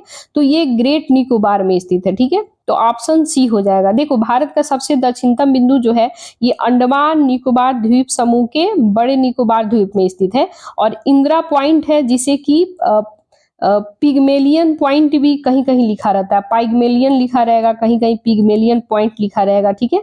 तो ये सारा आपको याद रखना है, या फिर कहीं लिखेगा पार्सन पॉइंट, तो ये सारा चीज याद रखना है, ठीक है? नेक्स्ट क्वेश्चन हम लोग देखते हैं, भारत के निम्नलिखित में से किस राज्य में सूर्य सबसे पहले दिखाई देता है? तो ये आप बताने को लगता है मुझे जरूरत भी नहीं है, आप सभी को पता होगा, बट फिर भी हम बता देते हैं। देखो, तो ये हो जाएगा आपको अरुणाचल प्रदेश, ठीक है? देखो, भारत में सूर्य सबसे पहले अरुणाचल प्रदेश में दिखाई देता है। और एक्चुअल क्या है ना, देखो, 20 फरवरी 1987, ठीक है, यहाँ लिख देते हैं 20 फेब 1987 भारतीय राज्य के रूप में स्थापना किया गया था, ठीक है? किसको? अरुणाचल प्रदेश को। फिर इसकी राजधानी ईटानगर बनाया गया था। 2011 जनगणना के अकॉर्डिंग अगर हम बात करें तो इसके पॉपुलेशन यानी कि जनसंख्या कितना है ये आपको बताना है, ठीक है? तो लगभग इसका जनसंख्या हो जाएगा 13,83,000 के समथिंग, अप्रोक्स आई थिंक इतना ही, इससे ज्यादा होगा नहीं, मतलब 2011 के सेंसस के अकॉर्डिंग। तो 2011 की जनसंख्या की बात करें तो अप्रोक्स 13 लाख के 13 साढ़े 13 लाख के समथिंग था, 13,83,000 समथिंग। वैसे आप एक बार थोड़ा चेक कर लेना, मैं थोड़ा मिस कर रही हूँ, ठीक है? ये पूछा जाए कि ईटानगर इसकी जो है राजधानी वगैरह कब बना, तो ये बताना है 20 फरवरी 1987 को, जब कोई भी उसका निर्माण होगा कोई भी स्टेट का, तभी ना। तो ये याद रखना, 20 फरवरी 1987 को ये एक राज्य के दर्जा मिलता है, फिर इसके बाद ईटानगर इसकी राजधानी बनता है, ये याद रखना है। नेक्स्ट क्वेश्चन हम लोग देखते हैं, 34 नंबर है ना, भारत का, ये भाग कहाँ रहा है यार, रुको, भारत का सुदूर पश्चिमी बिंदु कहाँ है? यानी पश्चिमी बिंदु कह रहा है, ठीक है? यानी कि पश्चिमी बिंदु कहाँ पे है? तो ऑप्शन कह रहा है 68°7 पश्चिम गुजरात, 68°7 पश्चिम राजस्थान, 68°7 पूर्व यानी कि गुजरात, 68°7 पूर्व राजस्थान। तो आपको सही उत्तर बताना है कहाँ पे है, ठीक है। तो देखो ये हो जाएगा राजस्थान, ठीक है, 68°7 पश्चिम राजस्थान, ऑप्शन हमारा बी हो जाएगा। क्योंकि भारत का मानक समय कितना है, 82.5°। तो 82.5, यहाँ पे फिर से हम काट इसको लिखते हैं हटा के, ये हो जाएगा 82.5° हो गया। पूर्वी देशांतर से लिया जाता है, ठीक है, यहाँ पे पूर्वी देशांतर लिख देते हैं, पूर्वी देशांतर, ठीक है। तो इसलिए भारत का मानक समय जो है ग्रीनविच यानी कि मीन टाइम से कितना हो जाएगा, 52 घंटा, या फिर ऐसे बोलो 5 घंटा 30 मिनट आगे, 52 घंटे या फिर 5 घंटा 30 मिनट आगे। तो उसके अकॉर्डिंग अगर हम लोग बात करें तो 68 घंटा 7 मिनट पश्चिम राजस्थान हो जाएगा, ठीक है, सबसे पश्चिम बिंदु, ठीक है। नेक्स्ट क्वेश्चन हम लोग देखते हैं, भारतीय मानक समय और ग्रीनविच मीन टाइम के बीच का अंतर कितना है। तो जस्ट अभी हम लोग देखे हैं, ठीक है, कि कितना अंतर हो जाएगा, 5.5 घंटा, ऑप्शन बी हो जाएगा, ठीक है। देखो नंदा देवी शिखर, नंदा देवी शिखर जो है 7316 मीटर और भारत के उत्तराखंड राज्य के गढ़वाल हिमालय में स्थित है और भारत की तीसरी सबसे बड़ी चोटी है, ठीक है।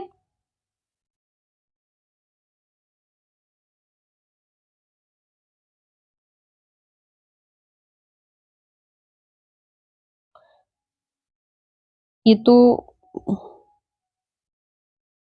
सॉरी गाइज, हाँ ये तो हो गया, बट एक्चुअली हम मेरे को लगा ना कि उत्तराखंड वगैरह से रिलेटेड कुछ क्वेश्चन पूछ रहा था, बट ये अलग क्वेश्चन है, ठीक है। तो फिर से हम लोग देख लेते हैं, भारतीय मानक समय ग्रीनविच मीन टाइम से कितना है, 5.5 घंटा, ये जस्ट अभी हम लोग देखे हैं।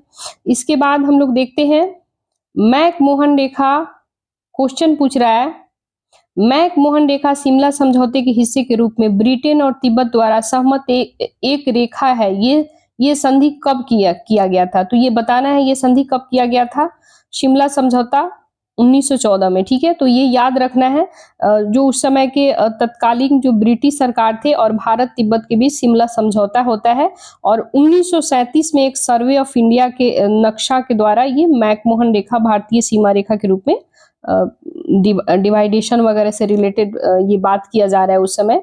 और ब्रिटिश वगैरह जो थे सर हेनरी मैकमोहन, उनके नाम से ये होता है, जो हम लोग ऑलरेडी फर्स्ट सेकंड नंबर जो क्वेश्चन था उस पर हम लोग चर्चा कर लिए थे, ठीक है।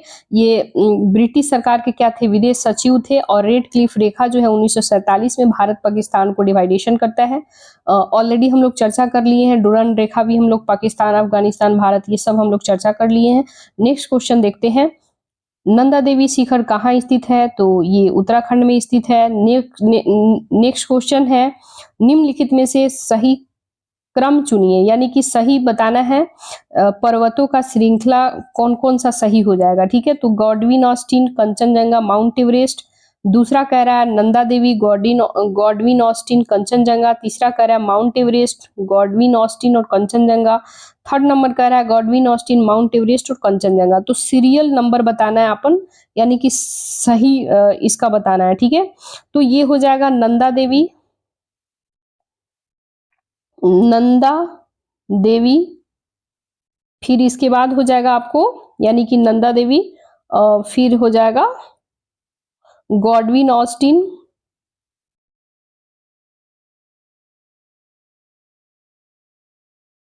ठीक है, इसके बाद हो जाएगा कंचनजंगा। तो ऑप्शन हमारा बी सही हो जाएगा, ठीक है। नंदा देवी शिखर की हम बात करें तो ये 7316 मीटर है, ठीक है। तो ये याद रखना है, उत्तराखंड में है, गढ़वाल हिमालय में स्थित है, ये याद रखना है। और भारत की बात करें तो तीसरा सबसे ऊंचा चोटी है, ठीक है, इतना फैक्ट याद रखना है। नेक्स्ट क्वेश्चन हम लोग देखते हैं,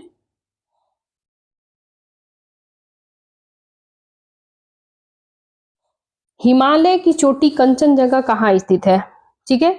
तो हिमालय की चोटी जो है, हिमालय की चोटी कंचनजंगा कहाँ स्थित है, तो कंचनजंगा सिक्किम में स्थित है, आप सभी को पता है, ठीक है। नेपाल में स्थित यानी कि ये जो है कंचनजंगा, कंचनजंगा की बात कर रहा है तो कंचनजंगा सिक्किम में हो जाएगा, ठीक है।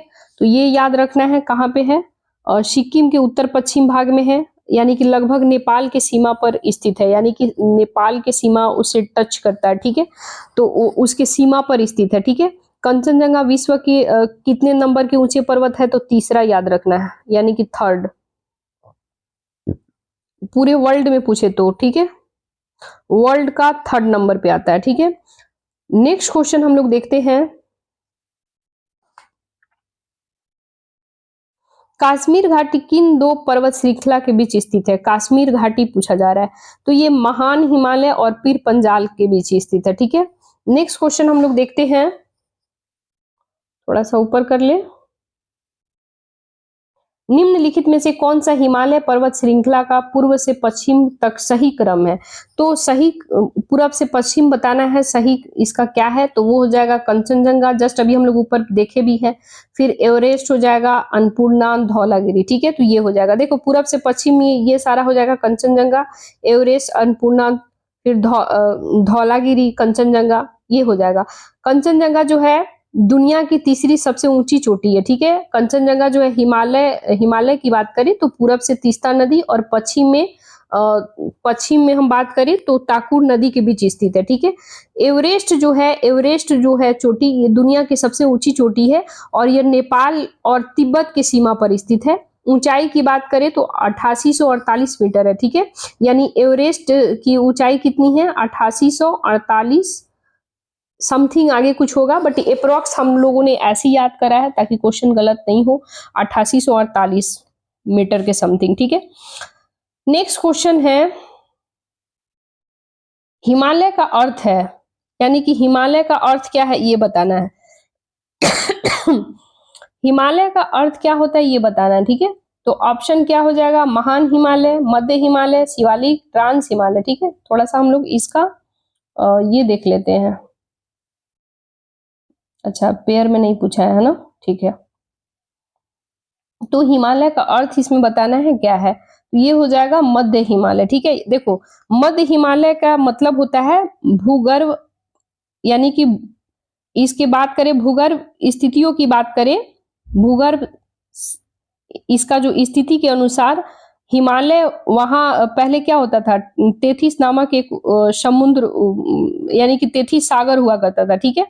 तो तेथिस सागर, इसके बाद फिर ये आपको ज्योग्राफी का कंसेप्ट है, वैसे बहुत सारा चीजें इसमें पढ़ना पड़ेगा कि कैसे हमारा हिमालय का निर्माण होता है, हिमालय कितने वर्ष पुराना है, इन सब चीजों के लिए काफी डेप्थ जाना होगा, ठीक है। वैसे हम एमसीक्यू करा रहे हैं, कहिएगा तो ज्योग्राफी का स्पेशल हम क्लास ला देंगे, ठीक है, क्योंकि उसमें हर एक एक चीज, जैसे बिहार, जैसे सपोज करो कि वर्ल्ड ज्योग्राफी हो गया, फिर इंडिया का ज्योग्राफी हो गया, प्लस जो भी मतलब हर एक एक एस्पेक्ट कवर करते चलेंगे उसके लिए, क्योंकि यहाँ पे बताने का मतलब है ना कि थोड़ा बहुत बताएंगे तो बाउंस करेगा, लाइक बोले तो जब तक कंसेप्ट नहीं समझोगे ना आप तो समझ में नहीं आएगा, ज्योग्राफी ऐसा सब्जेक्ट ही है। तो यहाँ हम लोग एमसीक्यू कर लेते हैं, ठीक है। नेक्स्ट क्वेश्चन हम लोग देखते हैं, 43 नंबर क्वेश्चन क्या कह रहा है, महान हिमालय की ऊंचाई कितनी है, तो ये आपसे कह रहा है कि महान हिमालय की ऊंचाई कितनी है ये आपको बताना है। समुद्र तल से 8850 मीटर, समुद्र तल से 8815 मीटर, समुद्र तल से 8890 मीटर, समुद्र तल से 8800 मीटर है। तो आपको सही उत्तर इसका बताना है, क्या हो जाएगा, तो ऑप्शन ए हो जाएगा, लगभग 8850, यानी 8850 ऊंचाई, यानी कि हिमालय की ऊंचाई की बात करें तो महान हिमालय की ऊंचाई कितनी है, तो समुद्र तल से देखा जाए तो 8850 मीटर के अप्रॉक्स हो जाएगा, ठीक है। नेक्स्ट क्वेश्चन देखते हैं, निम्नलिखित कथनों पर विचार करें, भारत में हिमालय केवल 4 राज्यों में फैला हुआ है। ऑप्शन कह रहा है भारत में हिमालय केवल 4 राज्य में फैला है, ऐसा बिल्कुल नहीं है, तो ऑप्शन हमारा एक गलत हो जाएगा। पश्चिम घाट केवल 5 राज्यों में फैला है, ऐसा बिल्कुल नहीं है। देखो जहां पे भी केवल आ जाए ना तो थोड़ा सा मतलब ये गलत की संभावना रहती है, ठीक है। नेक्स्ट क्वेश्चन कह रहा है पुलिकट झील केवल 2 राज्यों में फैला है, इसमें भी केवल है, लेकिन पुलिकट झील की बातें कह रहा है तो ये आपको जो है पुलिकट झील देखो तमिलनाडु आंध्र प्रदेश में फैला है, ये आप लोग फैक्ट पढ़े हैं। तो इस पे हम लोग 3 नंबर पे जा सकते हैं। तो हमारा आंसर अगर 1 और 2 जहां जहां है उसको हम काटते हैं, 2 यहाँ भी है यहाँ भी काट, तो ऑप्शन डायरेक्ट बी हो जाएगा। यानी कि पुलिकट झील जो है आंध्र प्रदेश और तमिलनाडु, तो यहाँ लिख देते हैं तमिलनाडु और आंध्र प्रदेश। ठीक है, आंध्र प्रदेश, यानी कि तमिलनाडु आंध्र प्रदेश में फैला हुआ है, तो ये ऑप्शन सही हो जाएगा। ठीक है, नेक्स्ट क्वेश्चन हम लोग देखते हैं 45 नंबर। कुमाऊं हिमालय किन नदियों के बीच स्थित है? कुमाऊं हिमालय पूछा जा रहा है, किन नदियों के बीच स्थित है? तो ये सतलज और काली नदी के बीच स्थित है। ठीक है, भारत में यरलुंग सांगपो, यरलुंग तसांगपो या फिर कहीं कहीं सांगपो लिखेगा, दोनों एक ही है। ठीक है, तो भारत में यरलुंग सांगपो नदी को किस नाम से जाना जाता है? जस्ट अभी हम लोग ऊपर में चर्चा किए थे कि भारत में इसको ब्रह्मपुत्र के नाम से जानते हैं। निम्नलिखित में से कौन सी नदी बाएं से गंगा नदी में नहीं मिलती है? ठीक है, तो ये कह रहा है बाएं से गंगा नदी में नहीं मिलती है, गोमती है, घाघरा है, सोन है, ये बताना है। ठीक है, तो देखो ऑप्शन 47 का बताना है कि कौन सा नहीं मिलती है, यानी कि गलत गलत इसमें पूछा जा रहा है। जो गलत है वो उसको चिन्हित करना है। देखो सबसे पहले हम लोग देखते हैं गोमती घाघरा, ये कोसी गंगा नदी में बाएं ओर से मिलती है। ठीक है, लेकिन अगर हम सोन की बातें करें, बोले तो सोन नदी जो यहाँ पे है, तो सोन नदी जो है ये दाईं तरफ से मिलती है, तो ये दाईं तरफ से मिलती है। ठीक है, तो ये हमारा आंसर डी हो जाएगा। बाकी ये तीनों सही है ऑप्शन। ठीक है, तो हमें इसमें सही यानी कि गलत का चुनाव करना है, तो कौन हो जाएगा? ऑप्शन डी हो जाएगा। ठीक है, इसका आंसर। नेक्स्ट क्वेश्चन है 48 नंबर। निम्नलिखित में से कौन सी नदी दरार घाटी से होकर बहती है? दरार घाटी से होकर बहती है, ये आपको बताना है। ठीक है, तो देखो दरार घाटी से होकर के बहती है, तो ये हो जाएगा तापी नदी। ठीक है, तो तापी नदी यानी कि ऑप्शन सी हो जाएगा। तापी नदी जो है ये एमपी में, एमपी बोले तो मध्य प्रदेश, मध्य प्रदेश के एक बैतूल जगह है। ठीक है, बैतूल डिस्ट्रिक्ट है, बैतूल डिस्ट्रिक्ट से मुल्ताई पहाड़ी, ठीक है, कहां पे है? मुल्ताई पहाड़ी, मुल्ताई पहाड़ी से निकलती है और पश्चिम की ओर बहते हुए खंबात की खाड़ी में मतलब मिल जाती है। तो ये जो है हम लोग कह सकते हैं कि इसमें जो है ऑप्शन ये जो है गलत हो जाएगा। बोले तो सी जो होता है इसका आंसर हो जाएगा। निम्नलिखित में से कौन सी नदी दरार घाटी से होकर बहती है? तो ऑप्शन गलत की नहीं पूछ रहा है, यहाँ पे पूछ रहा है कि दरार घाटी से होकर बहती है, तो ऑप्शन सी हो जाएगा। फिर से हम इसे टिक करें, तापी सही हो जाएगा। अलकनंदा नदी की किस सहायक नदी का संगम रुद्रप्रयाग में होता है? ठीक है, तो रुद्रप्रयाग में कौन सा हो जाएगा? मंदाकिनी हो जाएगा। देखो रुद्रप्रयाग जो है भारत के उत्तराखंड राज्य के रुद्रप्रयाग जिला में एक शहर और एक नगर पंचायत है रुद्रप्रयाग। अलकनंदा मंदाकिनी नदी के संगम है। ठीक है, यहाँ क्या होता है कि अलकनंदा देवप्रयाग जाकर के भागीरथी में मिल जाती है और गंगा नदी का निर्माण हो जाता है। तो ये सारा याद रखना है। नेक्स्ट क्वेश्चन हम लोग देखते हैं 50 नंबर, है ना। निम्नलिखित में से कौन सी नदी फतुहा में गंगा से मिलती है? ठीक है, ये बीपीएससी बार बार क्वेश्चन पूछ चुका है, तो ये ध्यान देना है थोड़ा आप लोग को। तो फतुहा में कौन सी नदी फतुहा में गंगा से मिलती है, ये आपको बताना है। तो ये पुनपुन नदी हो जाएगा। ऑप्शन बी हमारा सही हो जाएगा। ठीक है, देखो बिहार के एक जगह पे है पुनपुन। ठीक है, पुनपुन नदी बिहार के फतुहा शहर है। ठीक है, कहाँ पे है? फतुहा, फतुहा शहर। ठीक है, वहां जाकर के गंगा में मिलती है, इतना याद रखना है। नेक्स्ट क्वेश्चन हम लोग देखते हैं 51 नंबर। तिब्बत में मानसरोवर झील के पास किस नदी का उद्गम स्रोत है? तिब्बत में पूछ रहा है, तो ब्रह्मपुत्र, सतलज, सिंधु, ये सभी हो जाएगा। ठीक है, तो ऑप्शन हमारा डी हो जाएगा। फिर 52 नंबर क्वेश्चन कह रहा है, थोड़ा सा ऊपर करें, देखो पश्चिम की ओर बहने वाली नदी है, यानी कि पश्चिम की ओर जो बहता है ऐसे। ठीक है, यानी पश्चिम इधर बोले तो यानी कि पश्चिम साइड में जो बहता है उसकी बातें किया जा रहा है, ठीक है। तो ये आपका बताना है कि कौन सा इसमें सही हो जाएगा, ठीक है। देखो 52 नंबर क्वेश्चन है, पश्चिम की ओर बहने वाली नदियां हैं नर्मदा, ताप्ती, राप्ती, कौन सा सही है? एक दो, एक तीन, दो और तीन, एक और दो, तीन, कौन सा सही है? ठीक है, तो देखो इसमें हो जाएगा नर्मदा, नर्मदा, इसके बाद हो जाएगा नर्मदा, एक नंबर हो जाएगा। तो पहले हम लोग ये वाला ऑप्शन एलिमिनेट करें, फिर इसके बाद हो जाएगा ताप्ती, ताप्ती, तो एक और दो सही, तीन तो होगा नहीं, तीन ऐसे ही एलिमिनेट कर दिए हैं, तो तीन यहां भी है, इसको काटो, डायरेक्ट आंसर मिल जाएगा, एक और दो सही, यानी कि नर्मदा, ताप्ती। देखो भारत का अधिकांश नदी जो है वो हिमालय यानी हिमालय से निकलती है, और इसकी बात करें तो नर्मदा जो है ये अमरकंटक से निकलती है और गुजरात के साइड में बहती है, अरब सागर में मिल जाती है, ठीक है, इतना याद रखना है। ताप्ती नदी की बात करें तो मध्य प्रदेश के बैतूल जिले में मुल्ताई से निकलती है, जस्ट अभी हम लोग ऊपर में चर्चा किए थे कि अरब सागर में जाकर के मिल जाती है। ये पश्चिमी नदियां हैं नर्मदा, ताप्ती, ठीक है, तो ये सारा आपको याद रखना है।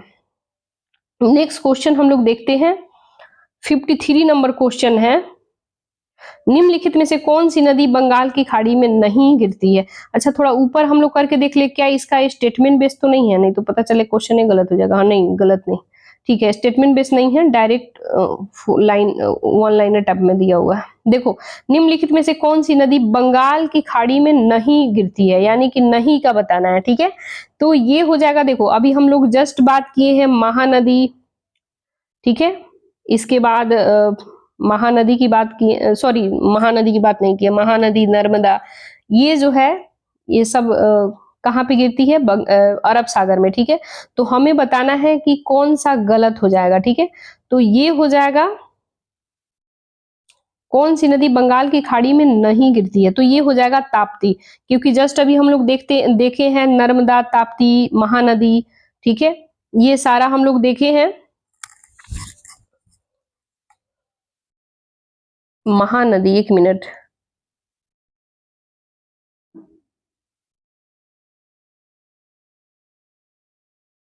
हाँ ठीक है, क्योंकि ऊपर में हम लोग नर्मदा तो देखे थे ना, नर्मदा, ताप्ती, महानदी, है ना, तो ये सब हमें बताना है नहीं बंगाल की खाड़ी में, तो ताप्ती नदी जो है ये जो है बंगाल की खाड़ी में नहीं गिरती है, ठीक है, ऑप्शन ये बताना है, ठीक है। लाइक बोले तो पश्चिम की साइड में बहने वाला अरब सागर में गिरने वाला नदी हम लोग देखे हैं, सिंधु देखे हैं, नर्मदा, इसके बाद तापी, माही, साबरमती, ठीक है। ये जो है महानदी, कृष्णा, गोदावरी, महानदी, कृष्णा, गोदावरी, ये सब बंगाल के खाड़ी में गिरती है, ठीक है। जैसे कि बोले तो महानदी हो गया, कृष्णा हो गया, गोदावरी हो गया, हम इसे स्टार्टिंग में महानदी को नर्मदा समझ लिए थे, सॉरी फॉर दैट, क्योंकि महानदी जो है ये पूर्ववर्ती नदियां हैं, पूरब साइड में गिरती है, लाइक बोले पश्चिम बंगाल के खाड़ी में, यानी बंगाल के खाड़ी में जाके गिरती है, ठीक है, तो ये याद रखना है। तो हमारा सही आंसर कौन हो जाएगा? ताप्ती, ठीक है, ऑप्शन सी हो जाएगा। नेक्स्ट क्वेश्चन देखते हैं हम लोग। देखो इसमें क्वेश्चन कह रहा है अभिकथन और कारण है, ठीक है, यानी प्रायद्वीपीय भारत की सभी प्रमुख नदी, ठीक है। इसमें क्वेश्चन कह रहा है आपसे प्रायद्वीपीय भारत की सभी प्रमुख नदियां बंगाल की खाड़ी में गिरती है, लेकिन नर्मदा और ताप्ती नदियां अरब सागर में गिरती है। ये तो भाई ऑप्शन बिल्कुल सही कह रहा है कि नर्मदा और ताप्ती जो है ये यानी कि अरब सागर में गिरती है, बिल्कुल सही है। लेकिन अब हम लोग कारण देख लेते हैं, क्योंकि नर्मदा और ताप्ती नदियां दरार घाटी से होकर बहती है। तो ऑप्शन है ए और आर दोनों सही है, और आर ए का सही स्पष्टीकरण है, बिल्कुल सही है, ठीक है। तो हमारा आंसर ये हो जाएगा। नेक्स्ट क्वेश्चन हम लोग देखते हैं, ये रहा नेक्स्ट क्वेश्चन। इसमें कूट दिया गया है, कूट 1 और कूट 2, ठीक है, सहायक नदी है, और नदी का नाम है गंगा, गोदावरी, कृष्णा, यमुना, ठीक है, ये सारा नदी है, और इसका सहायक नदी को मिलान करना है। कौन कौन इसकी सहायक नदी है? देखो गंगा की सहायक कौन सी है इसमें, तो गंगा नदी की सहायक सोन हो जाएगी, तो यहां से यहां लाओ, एक का 4 देखो कहां पे है, तो एक का यहाँ पे 4 है, एक का यहाँ पे 4 है, ठीक है। गोदावरी, गोदावरी का सहायक नदी कौन है? मंजरा, तो ये हो जाएगा 3 में। तो अब देखो कि बी का 3 किधर है, तो बी का 3 यहाँ तो है नहीं, यहाँ 2 लिखा हुआ है, तो ये ऑप्शन खत्म। ये तो पहले से ही खत्म था, हम लोग को 2 में एलिमिनेट करना था, तो यहाँ पे 3 है, बाकी का तो मिला लो। कृष्णा जो हो जाएगा इसका भीमा सहायक नदी, यमुना के सहायक नदी केन हो जाएगा। तो ऑप्शन हमारा कौन सा सही हो जाएगा? डी सही हो जाएगा, ठीक है। फिर से मैं यहाँ पे ऑप्शन टिक करूं, ऑप्शन हमारा डी सही हो जाएगा। गंगा की सहायक सोन हो जाएगा, ठीक है। गोदावरी की सहायक मंजरा नदी हो जाएगा। कृष्णा की सहायक कौन हो जाएगा? कृष्णा की सहायक भीमा, तो भीमा कहाँ है? ऊपर में है, और यमुना का केन।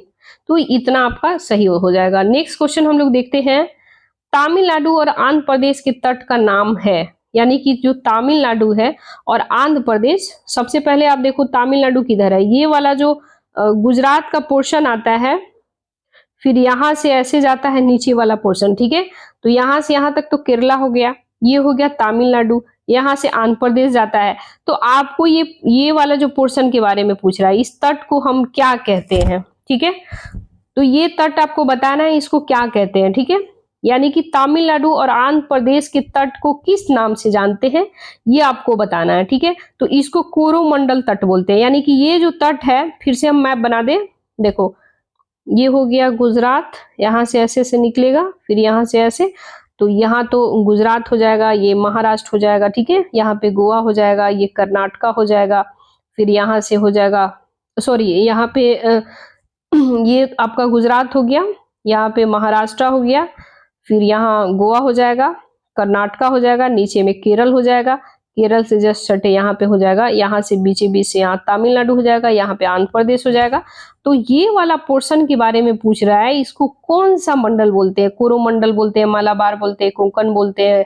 तो उत्तर प्रदेश भी देखो ऑप्शन में दे दिया है तो आपको बताना है इसको क्या बोलते हैं, तो कोरोमंडल बोलते हैं, ठीक है, कोरोमंडल। देखो गाइज एक्सप्लेनेशन कर रहे हैं, तो हो सकता है किसी को बुरा लगता होगा कि इतना टाइम फील हो रहा है, बट इतना जानो कि सिर्फ क्वेश्चन आंसर कर लेने से, वो तो आप भी करते होंगे, लेकिन उससे क्या है कि हो सकता है ये क्वेश्चन नहीं पूछ के इसके बियॉन्ड से क्वेश्चन पूछे, आपको पता रहेगा तब तो। खैर चलो नेक्स्ट क्वेश्चन है, क्वेश्चन नंबर 57 कह रहा है, लिपुलेख दर्रा कहाँ स्थित है? तो लिपुलेख दर्रा जो है ये आपको बताना है कहाँ पे स्थित है। ये है उत्तराखंड में स्थित है, यानी ऑप्शन सी हो जाएगा। देखो ये दर्रा जो है भारत और तिब्बत को जोड़ता है, ठीक है, यानी इंडिया को और तिब्बत को जोड़ता है, ठीक है। उत्तराखंड में ये स्थित है, और इसमें और भी दर्रा है, माना दर्रा, नीति दर्रा, तुजु दर्रा, फिर इसके बाद बहुत सारा दर्रा है जो उत्तराखंड में है, ठीक है। नेक्स्ट क्वेश्चन है 58 नंबर, पाल घाट निम्नलिखित में से किसके बीच में स्थित है? तो पाल घाट के बारे में बताना है किसके बीच में स्थित है, ठीक है। तो ये कह रहा है नीलगिरी और कोरोमंडल पहाड़ी, नीलगिरी अन्नामलाई पहाड़ी, अन्नामलाई और कोरोमंडल पहाड़ी, कोडमम पहाड़िया और पालनी पहाड़ी। तो ये किसके बीच स्थित है? तो अन्नामलाई और कोडमम पहाड़ी के बीच स्थित है, ठीक है। नेक्स्ट क्वेश्चन है, देखो पश्चिमी घाट के जो दर्रा, ये दर्रा है पाल घाट वगैरह, पाल घाट, थाल घाट, भोर घाट, ये सारा ऐसे पढ़ा जाता है, ठीक है। तो थाल घाट जो है यहाँ पे हम लिख के बता दे रहे हैं, कुछ कुछ फैक्ट याद कर लो। थाल घाट, ठीक है, थाल घाट जो है ये नासिक कहाँ है? महाराष्ट्र में, नासिक और मुंबई के बीच, नासिक और यहाँ पे प्लस लिख देते हैं मुंबई के बीच जोड़ता है, ठीक है। फिर भोर घाट कहाँ है? तो भोर घाट जो है मुंबई और पुणे के बीच, ठीक है। तो यहाँ पे लिखो मुंबई और प्लस पूना लिख दो, ठीक है। इसके बाद आता है पाल घाट, पाल घाट जो है कोयम्बटूर और कोचीन के बीच है, ठीक है। तो अगर ये जो है नीलगिरी और अन्नामलाई एक पहाड़ी है, इस पहाड़ी से रिलेटेड क्वेश्चन पूछ लिया है, तो यहाँ पे हमारा आंसर क्या हो जाएगा? अन्नामलाई पहाड़ी और कोडमम पहाड़ी हो जाएगा, ऑप्शन सी हो जाएगा। नेक्स्ट क्वेश्चन है मौसिन राम जो सबसे अधिक वर्षा वाला क्षेत्र है किस राज्य में है? ये मेघालय में है, आप सभी ऑलरेडी पढ़े होंगे, ठीक है। आप ऑलरेडी पढ़े होंगे। देखो मेघालय में कहाँ पे है, मानसिंदाम एक जगह है मेघालय में। मतलब चेरापूंजी, लाइक बोले तो इस राज्य में चेरापूंजी पहले सबसे अधिक वर्षा वाला स्थान था, लेकिन बाद में जब इसका रिसर्च वगैरह किया गया तो इसका स्थान मानसिंदाम ले लिया। तो पहले चेरापूंजी होता था, लेकिन अभी वर्तमान की हम लोग बातें करें तो मानसिंदाम हो जाएगा। तो ऑप्शन मेघालय हो जाएगा। ठीक है, नेक्स्ट क्वेश्चन है, निम्नलिखित में से किस स्थान पर सबसे कम वर्षा होती है? तो सबसे कम वर्षा की बात करें तो कहाँ होती है? बीकानेर। ठीक है, यानी कि राजस्थान में, क्योंकि राजस्थान जो है ये मतलब सैंड वाला एरिया है, काफी यहाँ पे बालू वगैरह पाए जाते हैं। ठीक है, देखो लाइक बोले तो लेह जो है, लेह भी था पहले, लेकिन वर्तमान में बीकानेर हो गया है, क्योंकि लेह जो है भारत में सबसे कम वर्षा वाला स्थान है। ठीक है, तो ये केंद्र शासित प्रदेश में आ जाएगा। ये भी ऑप्शन अगर नहीं रहे तो वो मार सकते हैं आप लोग, लेह ऑप्शन डी में जो है, लेकिन ये केंद्र शासित प्रदेश है। ठीक है, यानी कि यूटी है, यूनियन टेरिटरी है। ठीक है, तो याद रखना है। नेक्स्ट क्वेश्चन है, तमिलनाडु में मानसून के समान महीने कौन से है? तमिलनाडु के पूछा जा रहा है। ठीक है, तो तमिलनाडु के मानसून के ये नवंबर दिसंबर में होता है। जैसे अभी नवंबर स्टार्ट हो गया ना, तो तमिलनाडु में 15 सितंबर को जब सूर्य जो होता है मध्यम, लाइक बोले तो मध्यम रेखा जैसे क्रॉस करती है, फिर इसके बाद भारत में लाइक बोले तो ग्रीष्मकालीन मानसून जब लौटता है, तो लौटता हुआ मानसून उसे कहते हैं, और पश्चिमी विक्षोभ से ऊर्जा मिलती है, और फिर इसके बाद दिसंबर जनवरी में बहुत ही ज्यादा लाइक बोले तो वर्षा वगैरह होने लगता है। ठीक है, तो अभी से ये नवंबर दिसंबर आपका आंसर हो जाएगा। नेक्स्ट क्वेश्चन हम लोग देखते हैं, निम्नलिखित में से कौन सा भारतीय शहरों का उनके समान वार्षिक वर्षा घटते क्रम में सही बताना है, सही क्रम बताना है। ठीक है, तो बताना है इसमें कौन सा सही हो जाएगा। तो देखो, कोची, कोलकाता, दिल्ली, पटना, कोलकाता, कोची, पटना, दिल्ली, कोची, कोलकाता, पटना, दिल्ली, कोलकाता, कोची, पटना, दिल्ली, कौन सा सही उत्तर हो जाएगा? देखो पहले हम लोग देख लेते हैं कोची, इसमें क्या होता है,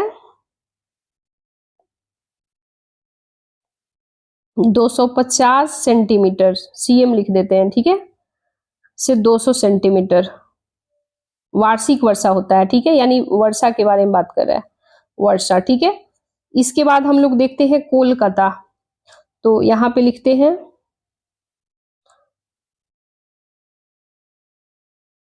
कोलकाता में 200 सेंटीमीटर, 200 से लेके 150 सेंटीमीटर वर्षा होती है। ठीक है, इसके बाद हम लोग देखें पटना का ऑप्शन है। ठीक है, तो पटना का हम बात करें तो पटना में कितना होता है, 150 से लेकर के कितना हो जाएगा, 100 सीएम यानी सेंटीमीटर। ठीक है, इसके बाद दिल्ली की बातें करें, DELHI है ना, दिल्ली, दिल्ली में कितना होता है, 100 से लेके 50, यानी 100 से लेके 50। ठीक है, तो अब आपको सही बताना है, सही इसमें क्या हो जाएगा। तो सबसे पहले हम लोग कोची देखे हैं, तो ये हो जाएगा, फिर कोलकाता, फिर पटना, फिर दिल्ली, यानी ऑप्शन हमारा सी हो जाएगा। फिर से मैं यहाँ टिक लगा दूं, ऑप्शन हमारा सी हो जाएगा। ठीक है, भारत में बाढ़ नियंत्रण के लिए राष्ट्रीय बाढ़ नियंत्रण कार्यक्रम NFCP की किस वर्ष शुरू किया गया था? तो ये आपको बताना है किस वर्ष शुरू किया गया था। तो 1954 में किया गया था। ठीक है, देखो 1954 में बहुत ही ज्यादा जब बाढ़ वगैरह हुआ था उस समय, तो भारत सरकार क्या करता है, उस समय डिसीजन लिया कि राष्ट्रीय मतलब एक राष्ट्रीय बाढ़ प्रबंधक कार्यक्रम का एस्टेब्लिशमेंट होता है 1954 में, 1954 में। ठीक है, तो यही आपसे पूछ रहा है कि भारत में बाढ़ नियंत्रण के लिए राष्ट्रीय बाढ़ नियंत्रण कार्यक्रम, यानी नेशनल, इसको इंग्लिश में बोले तो नेशनल फ्लड NCP है ना, नेशनल फ्लड कॉरपोरेशन। ठीक है, प्रोग्राम। ठीक है, यानी कि नेशनल फ्लड कॉरपोरेशन प्रोग्राम जो है किस वर्ष शुरू किया गया था? तो 1954 में किया गया था। ठीक है, तो ये आपको याद रखना है। नेक्स्ट क्वेश्चन है, हालांकि अगर हम लोग देखें ना, तो ये जो क्वेश्चन है अगर हम लोग कुल मिला के देखें तो ये हो जाए इकोलॉजी इन्वायरमेंट का क्वेश्चन में आ जाएगा, इन्वायरमेंट वगैरह से रिलेटेड, क्योंकि खैर कोई नहीं, क्योंकि उसमें भी रेन वगैरह, फ्लड वगैरह का चैप्टर ऑलरेडी है। ये सारा फ्लड का चैप्टर जो होता है इन्वायरमेंट में कवर होता है, बट कोई नहीं, डोंट वरी, थोड़ी बहुत ज्योग्राफी में भी आप कैलकुलेट कर सकते हैं। देखो नेक्स्ट क्वेश्चन पूछा जा रहा है, चट्टान का मेटामॉर्फिक समतुल्य है, ठीक है। मेटामॉर्फिक, इसको नीस कहते हैं, सिस्ट कहते हैं, संगमरमर, स्लेट। तो ये बताना है कौन सा सही हो जाएगा, ठीक है। तो ये हो जाएगा सिस्ट, ठीक है। देखो सिस्ट मतलब बोले तो बोले तो सेल का रूपांतरित रूप स्लेट होता है, लेकिन स्लेट को सेल में रूपांतरित किया जाता है, इसलिए सेल का रूपांतरित समतुल्य रूप लेता है, ठीक है। तो सिस्ट कह सकते हैं। निम्नलिखित में से कौन सा चट्टान समूह जो है भारत में धात्विक खनिज का प्रमुख स्रोत है? धात्विक खनिज का पूछ रहा है, ठीक है। देखो सबसे पहले आप जान लो, भारत में जो है भारत में लौह एस सबसे बड़ा भंडार वाला चट्टान समूह है। कर्नाटक में बहुत ही ज्यादा फैला हुआ है। कर्नाटक जो अभी हम लोग जस्ट बताए हैं, ये वाला यहाँ पे जो कर्नाटक है, ये केरला हो गया, तो ये वाला पोर्शन में, ठीक है। तो धरवाड़ प्रणाली, ठीक है, यानी कि धरवाड़ क्रम की चट्टाने। तो ये आपसे पूछा जा रहा है 65 का कौन सा आंसर हो जाएगा? तो धरवाड़ समूह, ठीक है। कर्नाटक वगैरह में ज्यादा इसका फैलाव हुआ है, और हिमालय में भी एक छोटे से हिस्से पाए जाते हैं। और फिर जब इसके बाद ज्वालामुखी उत्पत्ति वगैरह हुआ, इसके कारण खनिज भी बोले तो ये हम कह सकते हैं कि खनिज भी प्रदान करती है उन सब कुछ हिस्सों में, ठीक है। तो सबसे ज्यादा बातें करें तो कर्नाटक वाले पोर्शन में जो अभी हम बताएं, ठीक है। नेक्स्ट क्वेश्चन इसमें से कह रहा है 66 नंबर, भारत में निम्नलिखित में से कौन सी चट्टान प्रणाली कोयला भंडार का मुख्य स्रोत है? यानी कि कोयला भंडार का पूछ रहा है, ठीक है। तो ये आपको बताना है कौन सा सही है, ठीक है। तो देखो ये 66 नंबर क्वेश्चन कह रहा है धारवाड़ प्रणाली, गोंडवाना प्रणाली, कुडप्पा प्रणाली, विंध्यन प्रणाली। तो ये हो जाएगा कोयला के लिए भंडारण का मुख्य स्रोत गोंडवाना हो जाएगा, ठीक है, गोंडवाना प्रणाली, ठीक है। यानी कि जो भी भारत के जो कुल संचित कोयला भंडार है, ठीक है, तो 98% यानी कि 98% की हम बातें करें तो गोंडवाना काल का है, ठीक है। 2% ही मात्र कोयला है जो बोले तो मेसोजोइक काल से है। गोंडवाना प्रणाली का कोयला जो है दामोदर घाटी हो गया, जैसे कि कुछ कुछ हो जाएगा आपको बोले तो ये झारखंड वगैरह, ठीक है, इन सब जिलों वगैरह में, ठीक है। तो जैसे कि सोन घाटी कोयला, महानदी घाटी कोयला, गोदावरी घाटी कोयला, ये सब तो सुने ही होंगे आप। तो आपसे क्वेश्चन पूछा जा रहा है कि कौन सा चट्टान प्रणाली में? तो विंध्यन पहाड़ी में हो जाएगा, सॉरी गोंडवाना प्रणाली, हम विंध्यन कह रहे हैं, गोंडवाना प्रणाली ऑप्शन बी हो जाएगा, ठीक है। रेगुर मिट्टी कहाँ सर्वाधिक मात्रा में पाई जाती है? तो आपसे क्वेश्चन कह रहा है रेगुर मिट्टी कहाँ पे सबसे ज्यादा पाया जाता है, ये आपको बताना है, ठीक है। तो महाराष्ट्र, तमिलनाडु, झारखंड, आंध्र प्रदेश, तो ये सबसे ज्यादा महाराष्ट्र वगैरह में पाया जाता है। देखो ये वाला जो, फिर से थोड़ा सा हम यहाँ पे कर दें, देखो रेगुर मिट्टी पूछ रहा है ना कहाँ सर्वाधिक मात्रा में पाया जाता है, तो ये जो आपका इलाका है ना ऐसे आएगा, तो यहाँ पे तो आपका गुजरात हो जाएगा, ये हो जाएगा महाराष्ट्र। तो ये वाला सबसे ज्यादा महाराष्ट्र, फिर गुजरात, ठीक है, ये सब जगहों पे बहुत ही ज्यादा पाया जाता है, ठीक है। तो ऑप्शन आपका कौन सा हो जाएगा? यानी कि ऑप्शन ए हो जाएगा, महाराष्ट्र हो जाएगा। अगर महाराष्ट्र नहीं दे, ऑप्शन में गुजरात दे तो भी सही हो जाएगा, ठीक है। और इसमें एक चीज पूछेगा कि इसमें क्या सबसे ज्यादा पाया जाता है, तो नाइट्रोजन, फास्फोरस, ये सारा पाया जाता है, ठीक है। नेक्स्ट क्वेश्चन हम लोग देखते हैं, भारत में निम्नलिखित में से कौन सी मिट्टी सबसे अधिक है? तो भारत में सबसे अधिक मिट्टी जलोढ़ मिट्टी है, जो नदियों के द्वारा बहाए गए मतलब जो नदी जो होती है, जब नदी के द्वारा जो जल बहा कर के जल के द्वारा बहाए गए जो सिल्ट वगैरह होता है, मिट्टी, बालू, कण, जो भी सारा होता है, जलोढ़ मिट्टी की बातें कर रहा है, तो सबसे ज्यादा जलोढ़ मिट्टी हो जाएगा, ठीक है।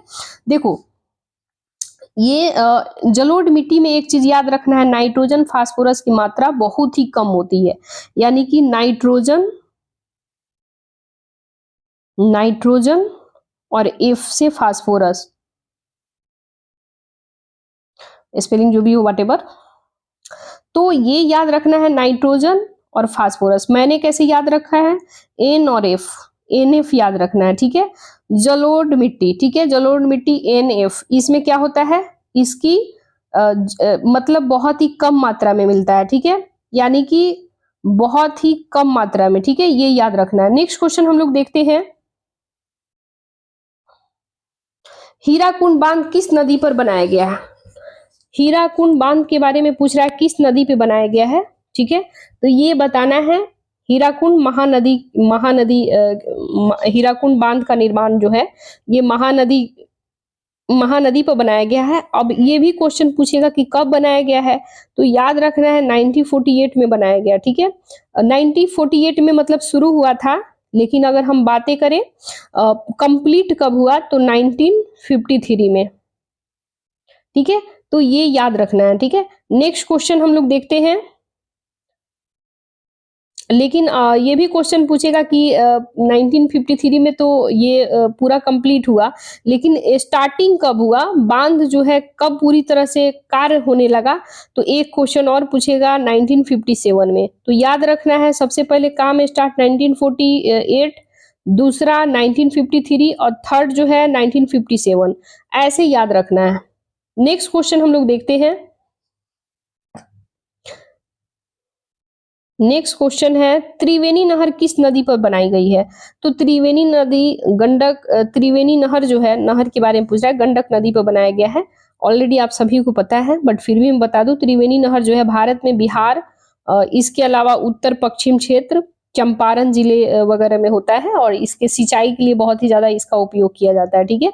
गंडक नदी जो है, गंडक नदी बाएं किनारे से निकलती है, इतना सब याद रखना है। नेक्स्ट क्वेश्चन हम लोग देखते हैं, अच्छा ये पूछेगा कि नहर का शुरुआत कब हुआ था, ठीक है, तो ये 1909 में किया गया था, ठीक है, ये याद रखना है। नेक्स्ट क्वेश्चन आपको बता दे, सॉरी गाइज किधर चला गया बार बार,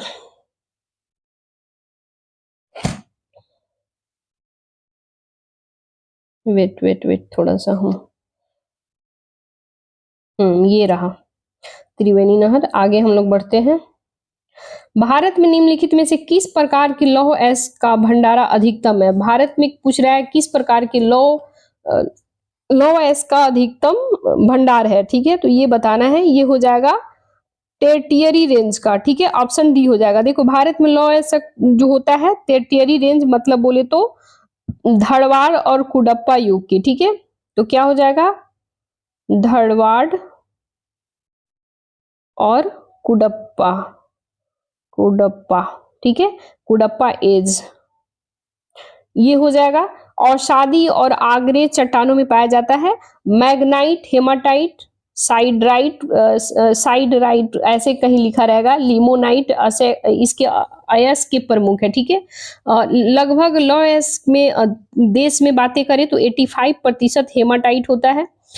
ये लौह अयस्क जो है, लौह अयस्क में 85% हेमाटाइट, 8% मैग्नाटाइट और 7% लौह पाए जाते हैं। फिर से मैं रिपीट करूं, लौह अयस्क जो है 85% हेमाटाइट पाया जाता है, ठीक है, 8% मैग्नेटाइट, इसके बाद 7% लौह वगैरह अन्य जो भी सारे ये सारा पाया जाता है। तो ये आपको डायरेक्ट याद ही करना होगा, जो क्वेश्चन याद अगर ऐसे नहीं हो पा रहा है तो उसे डायरेक्ट याद कर लो, मैं यही बोलूंगी, ठीक है। नेक्स्ट क्वेश्चन हम लोग देखते हैं, 72 नंबर क्वेश्चन कह रहा है सूची 1 को सूची 2 से मिलान करना है और सही इसका उत्तर चुनना है, ठीक है। देखो कह रहा है बादाम हिल्स, बादाम हिल्स कहाँ है, तो देखो गाइज ये जो है उड़ीसा में है, हमारा एक का बी हो जाएगा। फिर पूछ रहा है लौह अयस्क का ये जो क्षेत्र है किस राज्य में है, दिल्ली राजहरा, दिल्ली राजहरा कहाँ पे है ये बताना है, तो ये छत्तीसगढ़ में है, दिल्ली राजहरा, ऑप्शन छत्तीसगढ़ सी में है, अब 3 में लिखा हुआ है छत्तीसगढ़, ये मिला देना। अब ऑप्शन मिलाओ, 1 का 2 किधर है, तो देखो 1 का 2 यहाँ पे है, तो हमारा तो सबसे पहले ये ऑप्शन खत्म हो जाएगा। अब हमको मिलान करना है, 1 का 2 यहाँ पे भी है, 1 का 2 यहाँ पे भी है। आगे अब हम लोग देखते हैं, दिल्ली राजहरा छत्तीसगढ़ में है, तो ये क्या है 3 नंबर, 3 यहाँ पे भी है, यहाँ तो है नहीं, 1 है, तो इसको हम डायरेक्ट काट देंगे, डायरेक्ट हमारा आंसर सी हो जाएगा। एलिमिनेशन मेथड लगाओ, अगर 1-2 क्वेश्चन भी सही है तो डायरेक्ट आंसर पे उतना टाइम के लिए की जरूरत नहीं है सबका मिलान करें, बट फिर यहाँ मिलान करके दिखा दे रहे हैं, ठीक है। तो बी का 3 हो गया, सी का 4 हो जाएगा, केंद्रमुख क्या हो जाएगा कर्नाटक, और नोआ मुंडी कहाँ हो जाएगा झारखंड। ठीक है, तो ये याद रखना है। नेक्स्ट क्वेश्चन हम लोग चलते हैं। देखो ये जो क्वेश्चन है ना, बैलाबडीला खान, ये बहुत बार रिपीट किया है, इतना बार कि हम बता नहीं सकते हैं। बैलाबडीला, कहीं बैलाडीला ऐसा कुछ लिखता है। बैलाबडीला खान किस खनिज से जुड़ा हुआ है, तो ये बताना है किस खनिज से जुड़ा हुआ है, लौह से जुड़ा हुआ है, ऑप्शन ये हो जाएगा। ये जो होता है बैलाडीला जो खान है, ये कहाँ पे स्थित है, तो ये जो है छत्तीसगढ़ में स्थित है। ठीक है, छत्तीसगढ़ में स्थित है। इसमें बहुत ही ज्यादा इसके प्रचुर मात्रा में, लाइक बोले तो इसमें हेमाटाइट, मैग्नाटाइट, लौह का खनन किया जाता है। ठीक है, ये छत्तीसगढ़ के दांतेवाड़ा जिला है। यहाँ पे हम लिख देते हैं छत्तीसगढ़, GARH। ठीक है, छत्तीसगढ़ के दांतेवाड़ा, दांतेवाड़ा, दांतेवाड़ा है ना, एक डिस्ट्रिक्ट है, वहां पे है। ठीक है, बैलाडीला खान, बैलाबडीला खान। ठीक है, ये याद रखना। नेक्स्ट क्वेश्चन हम लोग चलते हैं। भारत में सबसे अधिक तांबा उत्पादन राज्य कौन सा करता है। ठीक है, तो तांबा का उत्पादन पूछ रहा है, ये आप सभी को पता है, तांबा उत्पादन में MP है। ठीक है, तो MP जो है सबसे ज्यादा करता है। इसके बाद MP के बाद आता है, यहाँ हम सीरियल वाइज लिख देते हैं MP, यानी कि मध्य प्रदेश। इसके बाद आ जाता है राजस्थान। ठीक है, 2 नंबर में यहाँ 1 लिख दो। 3 नंबर की बातें करें तो 3 नंबर में कौन सा हो जाएगा, झारखंड, झारखंड। तो तांबा उत्पादन में कौन सा हो जाएगा, number 1 MP, second Rajasthan, third हो जाएगा झारखंड। देखो एक ऑप्शन तो यहाँ पूछ दिया, मध्य प्रदेश याद कर लिए, हो सकता है सेकेंड पूछ ले, हो सकता है थर्ड पूछ ले, समझ रहे हैं। तो ये सारा चीज आपको याद रखना है। नेक्स्ट क्वेश्चन हम लोग देखते हैं। खेतड़ी में निम्नलिखित में से प्रचुर भंडार है, खेतड़ी में पूछ रहा है। ठीक है, तो खेतड़ी जो है, सबसे पहले ये आपको पता होना चाहिए खेतड़ी कहाँ है। तो खेतड़ी जो है ये राजस्थान के झुंझुनू जिला में है। राजस्थान, राजस्थान के झुनझुन, राजस्थान की झुंझुनू डिस्ट्रिक्ट है, DISTRICT है ना। तो ये यहाँ लिख दिए, ये याद रखना है। दूसरा पूछा जा रहा है कि खेतड़ी में प्रचुर भंडार है, किस चीज का भाई भंडार है, तो ये है तांबा का। जस्ट अभी हम लोग तांबा की बातें कर रहे हैं, तो वहां पे बहुत ही ज्यादा भंडार है, कहाँ पे, तांबा का, खेतड़ी में, राजस्थान के। ठीक है, झुंझुनू डिस्ट्रिक्ट है वहां पे। नेक्स्ट क्वेश्चन हम लोग देखते हैं, बॉक्साइट, बहुत इंपॉर्टेंट क्वेश्चन है। बॉक्साइट किसका कच्चा माल है, यानी कि आपसे पूछा जा रहा है बॉक्साइट के बारे में। ठीक है, तो बॉक्साइट जो है देखो एल्युमिनियम का है। ठीक है, तो आपको याद रखना है ये खनिज है, ये बॉक्साइट का उपयोग जो होता है एल्युमिनियम बनाने में किया जाता है। ठीक है, यानी कि बॉक्साइट का उपयोग क्या करते हैं, एल्युमिनियम के निर्माण में करते हैं। ठीक है, और बॉक्स इसमें लाइक बोले तो एल्युमिनियम की मात्रा 55 से 65% तक होता है। ठीक है, 55 से 65, यानी 55 से 65 60 ऐसे रहता है इसमें, यानी मिक्स किया जाता है। ठीक है, तो ये याद रखना है। नेक्स्ट क्वेश्चन आपसे कह रहा है, निम्नलिखित में से कौन भारत में सबसे बड़ा लिग्नाइट कोयला क्षेत्र है, यानी कि आपसे लिग्नाइट के बारे में पूछ रहा है। ठीक है, तो देखो लिग्नाइट जो है कोयला क्षेत्र है, तो नेवेली है। अब आपको जानना है नेवेली कहाँ है, तो देखो नेवेली जो है ये एक तमिलनाडु, तमिलनाडु जो हमारा स्टेट है, यानी कि तमिलनाडु, तमिलनाडु राज्य के एक कुडालोर जगह है, कहाँ पे है, कुडालोर जिला। ठीक है, यहाँ पे हम लिख देते हैं कुडालोर डिस्ट्रिक्ट। तो कुडालोर डिस्ट्रिक्ट क्षेत्र में ये पाया जाता है लिग्नाइट कोयला। ठीक है, तो ये याद रखना है। नेक्स्ट क्वेश्चन आपसे कह रहा है, सूची 1 को सूची 2 से मिलान करना है। ठीक है, कोयला का क्षेत्र है और इसका उपयोग करके बताना है कहाँ कहाँ पे ये पाया जाता है। कोयला है, तांबा है, लौह है, चांदी है, किस किस एरिया में इसका ये है, तो आपको बताना है। तो चलिए हम लोग ज्यादा टाइम किल नहीं करेंगे, देने स्टार्ट करते हैं। देखो कोयला, ठीक है, तो आपको बताना है कोयला कहाँ पे है, तो ये खेतड़ी, ये ऑप्शन देखो फिर से हम यहाँ टिक करें। देखो कोयला, कोयला किधर है, यहाँ पे है, यहाँ से हम लोग ऐसे लाएंगे खेतड़ी में। ठीक है, फिर सॉरी कोयला ना है, तालचेर हो जाएगा, हम लोग गलत मान रहे हैं, ये गलत हो गया।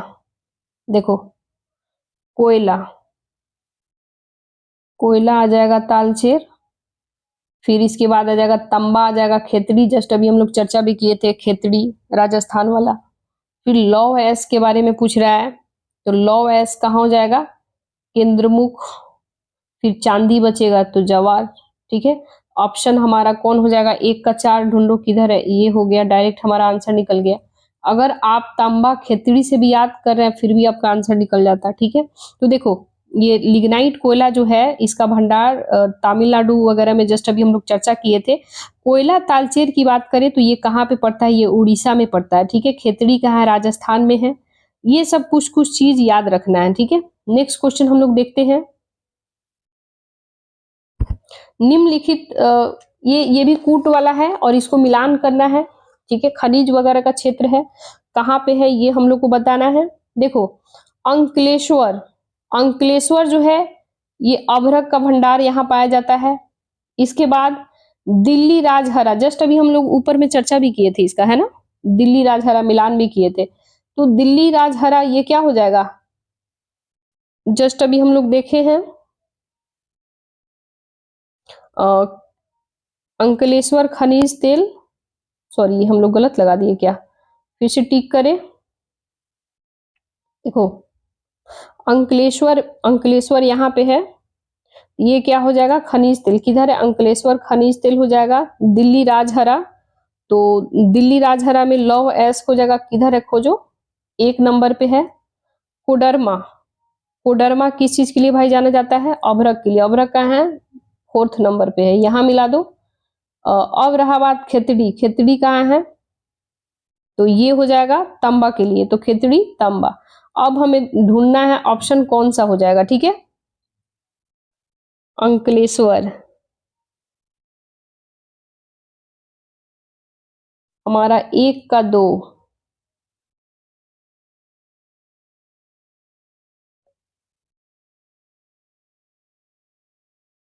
अंकलेश्वर जो है खनिज तेल के लिए जाना जाता है। देखो गाइस इसमें तो ये हो जाएगा 1 का 2, यहाँ पे 2 है, बी का हो जाएगा 1, यहाँ पे हो जाएगा कोडरमा, सी का हो जाएगा 4, यहाँ पे हो जाएगा, और डी का 1, यहाँ पे तो डी का 1 नहीं दिया हुआ है, लेकिन यहाँ पे 1 होना चाहिए, ठीक है। क्योंकि देखो खेतड़ी जो है ये तांबा के लिए, सॉरी ठीक है, खेतड़ी तांबा के लिए, ठीक है, ऑप्शन हमारा बी सही हो जाएगा। नेक्स्ट क्वेश्चन हम लोग देखते हैं, निम्नलिखित में से कौन सी चट्टान प्रणाली भारत में खनिजों का भंडार के रूप में जानी जाती है, ठीक है। तो ये हो जाएगा धरवाड़ प्रणाली, ऑलरेडी हम लोग पढ़ लिए हैं, टाइम किल नहीं करेंगे। नेक्स्ट क्वेश्चन है कलपक्कम किसके लिए प्रसिद्ध है, कलपक्कम जो है किसके लिए प्रसिद्ध है, तो परमाणु ऊर्जा संयंत्र है, ऑलरेडी नहीं इसके बारे में लोग पढ़े नहीं है, ठीक है। ये हम लोग देख लेते हैं कलपक्कम जो है ये कहाँ पे है, ये चेन्नई में है, ठीक है, यानी कि तमिलनाडु राज्य में स्थित है, ठीक है।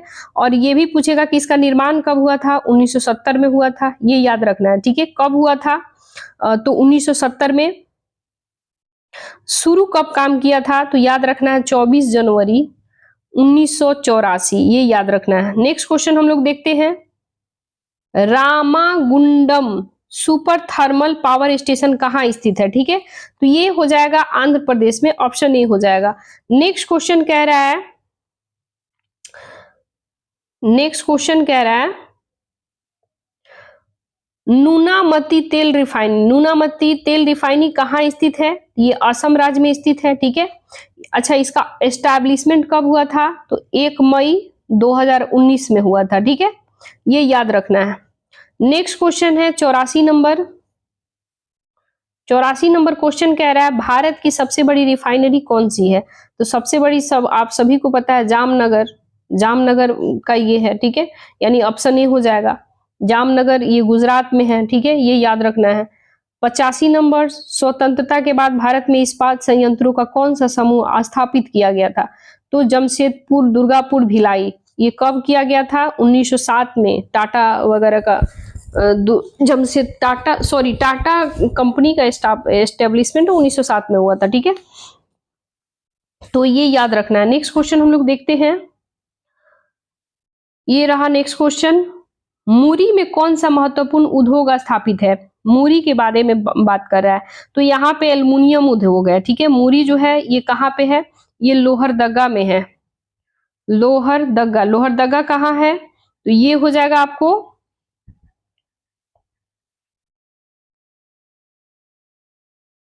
लोहरदगा, है ना। एक देखो, एक लोहरदगा तो आपको झारखंड में मिल जाएगा, और हाँ लोहरदगा एक झारखंड हो जाएगा, झारखंड। और इसके अलावा एक इसका उद्योग भी है जेके नगर पश्चिम बंगाल में, ठीक है। तो ये भी याद रखना है। नेक्स्ट क्वेश्चन हम लोग देखते हैं 87 नंबर। इसमें भी है आपको कुट 1 और कुट 2 का मिलान करना है और सही उत्तर बताना है। देखो गार्डन रिच, गार्डन रिच जो है ये कहाँ पे है? ये पश्चिम बंगाल में है। हिंदुस्तान शिपयार्ड, हिंदुस्तान शिपयार्ड कहाँ है? ये हो जाएगा आंध्र प्रदेश। मछगांव डॉकयार्ड कहाँ है? ये मछगांव डॉकयार्ड तो इतना बार पूछा है, मत ही पूछो। म से मछगांव और ब से महाराष्ट्र, ये ऐसे याद करना है, म से मछगांव, म से महाराष्ट्र, ठीक है। कोचिन शिपयार्ड कहाँ है? केरल में, ठीक है। तो हमारा आंसर क्या हो जाएगा? आंसर हमारा 1 का 4, 1 का 4 यहाँ पे है, 1 का 4 यहाँ है। हिंदुस्तान शिपयार्ड आंध्र प्रदेश 1, तो 1 यहाँ डायरेक्ट हमारा आंसर बी हो जाएगा, ठीक है। आंसर हमारा बी हो जाएगा। फिर से मैं टिक करूं, आंसर बी सही हो जाएगा, ठीक है। 1 का 4, तो 1 का 4 में मिलान करो, बी का 1, बी का 1, सी का 2, तो सी का 2 यहाँ पे मिलान करो, और कोचीन केरल, ठीक है। नेक्स्ट क्वेश्चन हम लोग देखते हैं, हिंडाल्को की स्थापना कहाँ की गई थी? हिंडाल्को की स्थापना मोदी नगर में किया गया था, ठीक है। तो मोदी नगर ये याद रखना है। Aluminium corporation limited, Hindustan aluminium corporation limited, इसकी स्थापना 1958 में याद रखना है, ठीक है। आदित्य बिरला समूह के द्वारा किया गया था, ठीक है, ये याद रखना है। नेक्स्ट क्वेश्चन हम लोग देखते हैं, निम्नलिखित में से कौन सा राज्य रबड़ का सबसे बड़ा उत्पादक है? देखो रबड़ का पूछ रहा है, ठीक है। तो रबड़ का सबसे बड़ा उत्पादक राज्य केरल हो जाएगा, ठीक है। कैसे याद करना है? रबड़ केरल, रबड़ केरल, ऐसे याद करो, याद हो जाएगा। 2 बार रट लो, 5 बार उंगली पे रट लो, जो चीज याद नहीं हो रहा ना 5 बार पक्का याद हो जाएगा। मेरा तो यही ट्रिक है, अगर जो कुछ याद नहीं होता है ना उसे रट लेते हैं, ठीक है। तो कभी कभी कर्नाटक और केरल में बहुत कंफ्यूज होना पड़ता है, तो केरल रबड़ ऐसे याद करो, याद हो जाएगा, ठीक है। भारत में रबड़ सबसे ज्यादा केरल में होता है, इसके बाद तमिलनाडु होता है, 3rd नंबर पे कर्नाटक याद रखना है, ठीक है।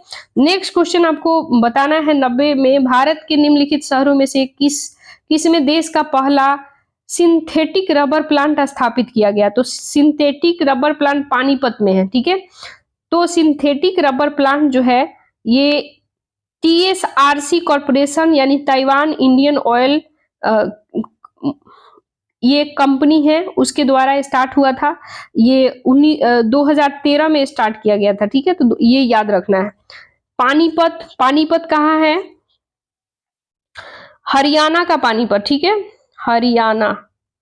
तो हरियाणा वाला पानीपत याद रखना है, ठीक है। बहुत जगह ऐसे शहर का नाम में भी होते हैं पानीपत शहर, ये शहर, लेकिन वैसे तो आप सभी जानते हैं पानीपत एक ही है जो हरियाणा में है, ठीक है। तो याद रखना है। नेक्स्ट क्वेश्चन हम लोग देखते हैं, भारत का 40% सड़क परिवहन किसके माध्यम से होता है? राष्ट्रीय राजमार्ग, जिला मार्ग, राजमार्ग, ग्रामीण सड़क, क्या आपको बताना है? सबसे ज्यादा राष्ट्रीय राजमार्ग के द्वारा होता है, ठीक है। तो आपको बताना है राष्ट्रीय राजमार्ग, ये ऑप्शन ए हो जाएगा, ठीक है। नेक्स्ट क्वेश्चन है 92 नंबर क्वेश्चन हम लोग देख लेते हैं, क्या इसमें कह रहा है, भारत में पहला रेल मार्ग कब तैयार किया गया था? तो भारत में रेल मार्ग कब तैयार किया गया था, ये आपको बताना है। ये तैयार किया गया था 1853 में, ऑप्शन ए हो जाएगा। कब किया गया था? 16 अप्रैल को, ठीक है। 1853 कहां से कहां तक चला था? तो आप सभी को पता है, मुंबई टू थाने, ठीक है, ये याद रखना है।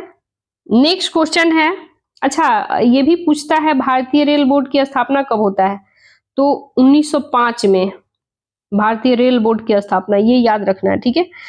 नेक्स्ट क्वेश्चन है,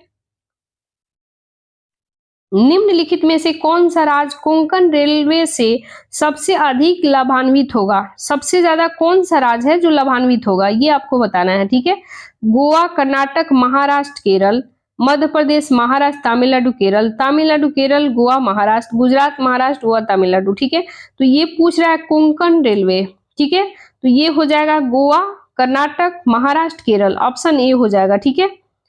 देखो, कोंकण रेलवे परियोजना का शुरुआत कब हुआ था, 1990 में हुआ था, ठीक है। गोवा, महाराष्ट्र, कर्नाटक के बीच होते हुए रेल मार्ग स्थापना किया गया था, ठीक है। तो ये याद रखना है। नेक्स्ट क्वेश्चन है, 94 नंबर क्वेश्चन कह रहा है भारत का निम्नलिखित में से कौन सा बंदरगाह लौह अयस्क का प्रमुख निर्यातक है, ठीक है। ऑप्शन 95 नंबर क्वेश्चन पूछ रहा है, ठीक है। सॉरी, हम लोग अभी 94 नहीं ना देखे हैं क्वेश्चन, खाली टिक लगा दिए, सॉरी यार, सॉरी फॉर दैट। फिर से हम देख लेते हैं, भारत का निम्नलिखित में से कौन सा बंदरगाह उड़ीसा तट पर स्थित है, तो उड़ीसा तट पर आप सभी को पता है, बताने की जरूरत नहीं है, पारादीप तट, ठीक है। ये पारादीप जो है ये आपको कहाँ है, उड़ीसा में है। उड़ीसा कहाँ है, तो आप ये वाला ऐसे यहाँ पे हो जाएगा, देखो ऐसे ऐसे, तो ये मैंने बताई थी, देखो यहाँ पे हो जाएगा तमिलनाडु, आंध्र प्रदेश, यहाँ पे हो जाएगा उड़ीसा, इधर हो जाएगा पश्चिम बंगाल। तो ये वाला पोर्शन पे बताया जा रहा है, यानी पूरब साइड में, ठीक है। तो पाराद्वीप यहाँ पे स्थित है। नेक्स्ट क्वेश्चन हम लोग देखते हैं। अच्छा, एक चीज और पूछेगा कि ये जो है बंगाल के खाड़ी के यानी कि महानदी, और ये अक्सर पूछता है कि किस जिला में है, तो जगतीन शाहपुर पूछेगा, और ये भी पूछेगा नदी के बारे में, तो महानदी बंगाल की खाड़ी के संगम के मुहाने पर है, ठीक है। और ये पूछ सकता है कि किसके द्वारा, तो पंडित जवाहरलाल नेहरू के द्वारा निर्माणाधीन था, ठीक है। तो पंडित जवाहरलाल नेहरू के द्वारा कब किया गया था, तो आप एक्चुअल याद करो, 1962 में। इधर गया यार पेन, ओ माय गॉड,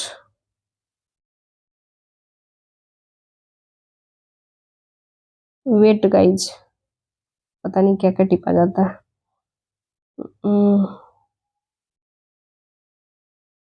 खोल यार, ड्रामा कर रहा है।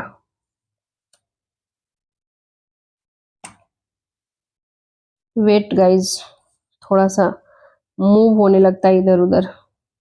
हम लोग कौन सा क्वेश्चन पे थे, 94 क्वेश्चन पे, किधर गया यार, 94 ये रहा क्वेश्चन, इधर उधर भाग जाता है। देखो, भारत का निम्नलिखित में से कौन सा बंदरगाह उड़ीसा तट पर स्थित है, तो पाराद्वीप हो जाएगा, ठीक है। तो ये याद रखना है, पंडित जवाहरलाल नेहरू के द्वारा निर्माणाधीन था, 12 मार्च 1966 को बना था। कब, 1966।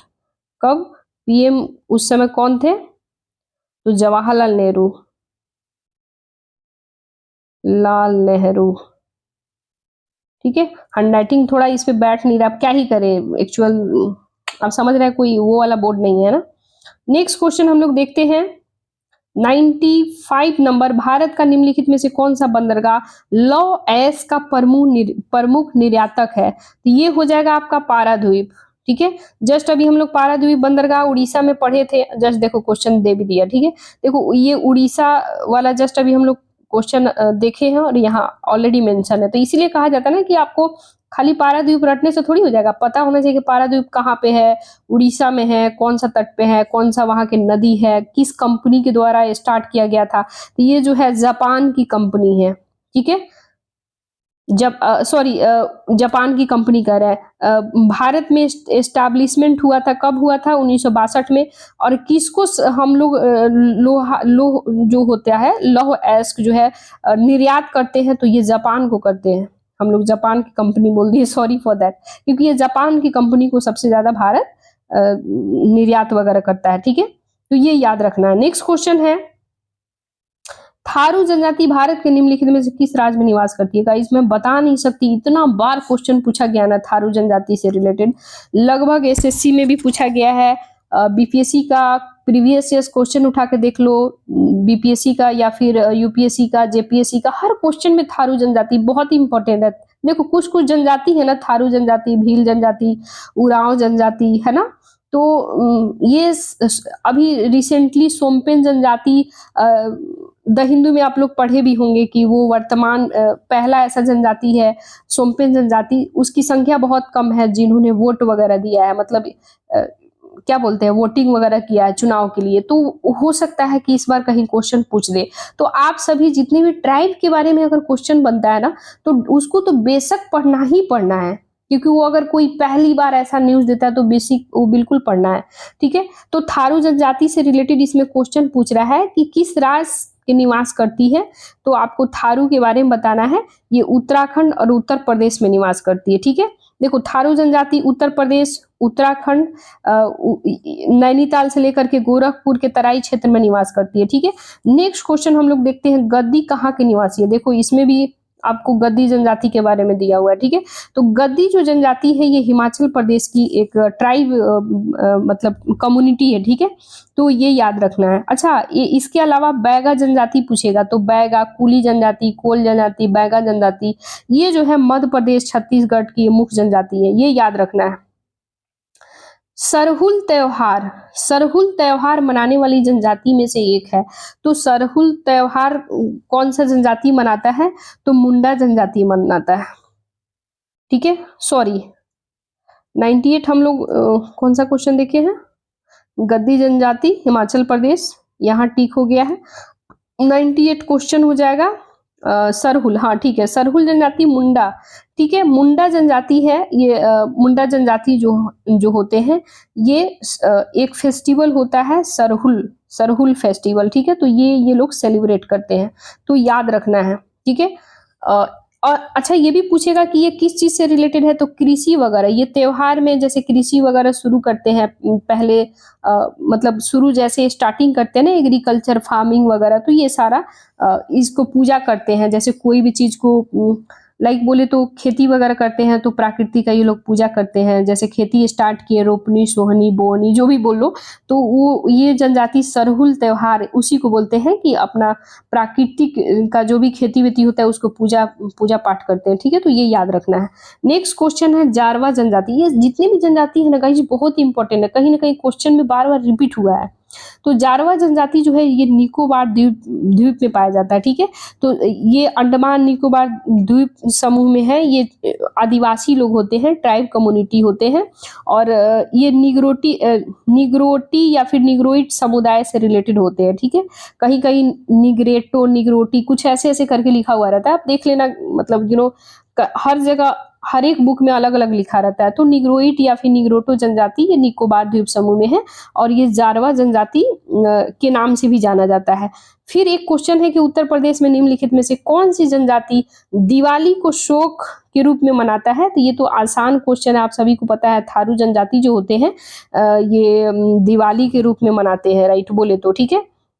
यानी कि ये जनजाति दिवाली को शोक के रूप में मनाते हैं, दिवाली को, ठीक है। तो इतने सारे फैक्ट है गाइज, आप सभी को याद रखना है, ये बहुत ही इंपॉर्टेंट है लाइक बोले तो, ठीक है। नेक्स्ट क्वेश्चन पूरा कंप्लीट हो चुका है, एंड हम ज़्यादा टाइम आप सभी का किल नहीं करेंगे। हम यही बोलेंगे कि कोई वर्ड है जो मेरे से हो सकता है प्रोनाउंसिएशन मेरे से गलत हो गया हो, मैं भी यार ह्यूमन हूँ और मुझसे भी ह्यूमन एरर हो सकता है, रोबोट तो हूँ नहीं मैं, हो सकता है धीरे धीरे सुधारेंगे तो टाइम आएगा। कोई वर्ड होता है जो मेरे बोलने में थोड़ा तुतलापन आ जाता है, कोई ऐसा वर्ड होता है रेयरली, तो वैसे किसी के साथ भी हो सकता है।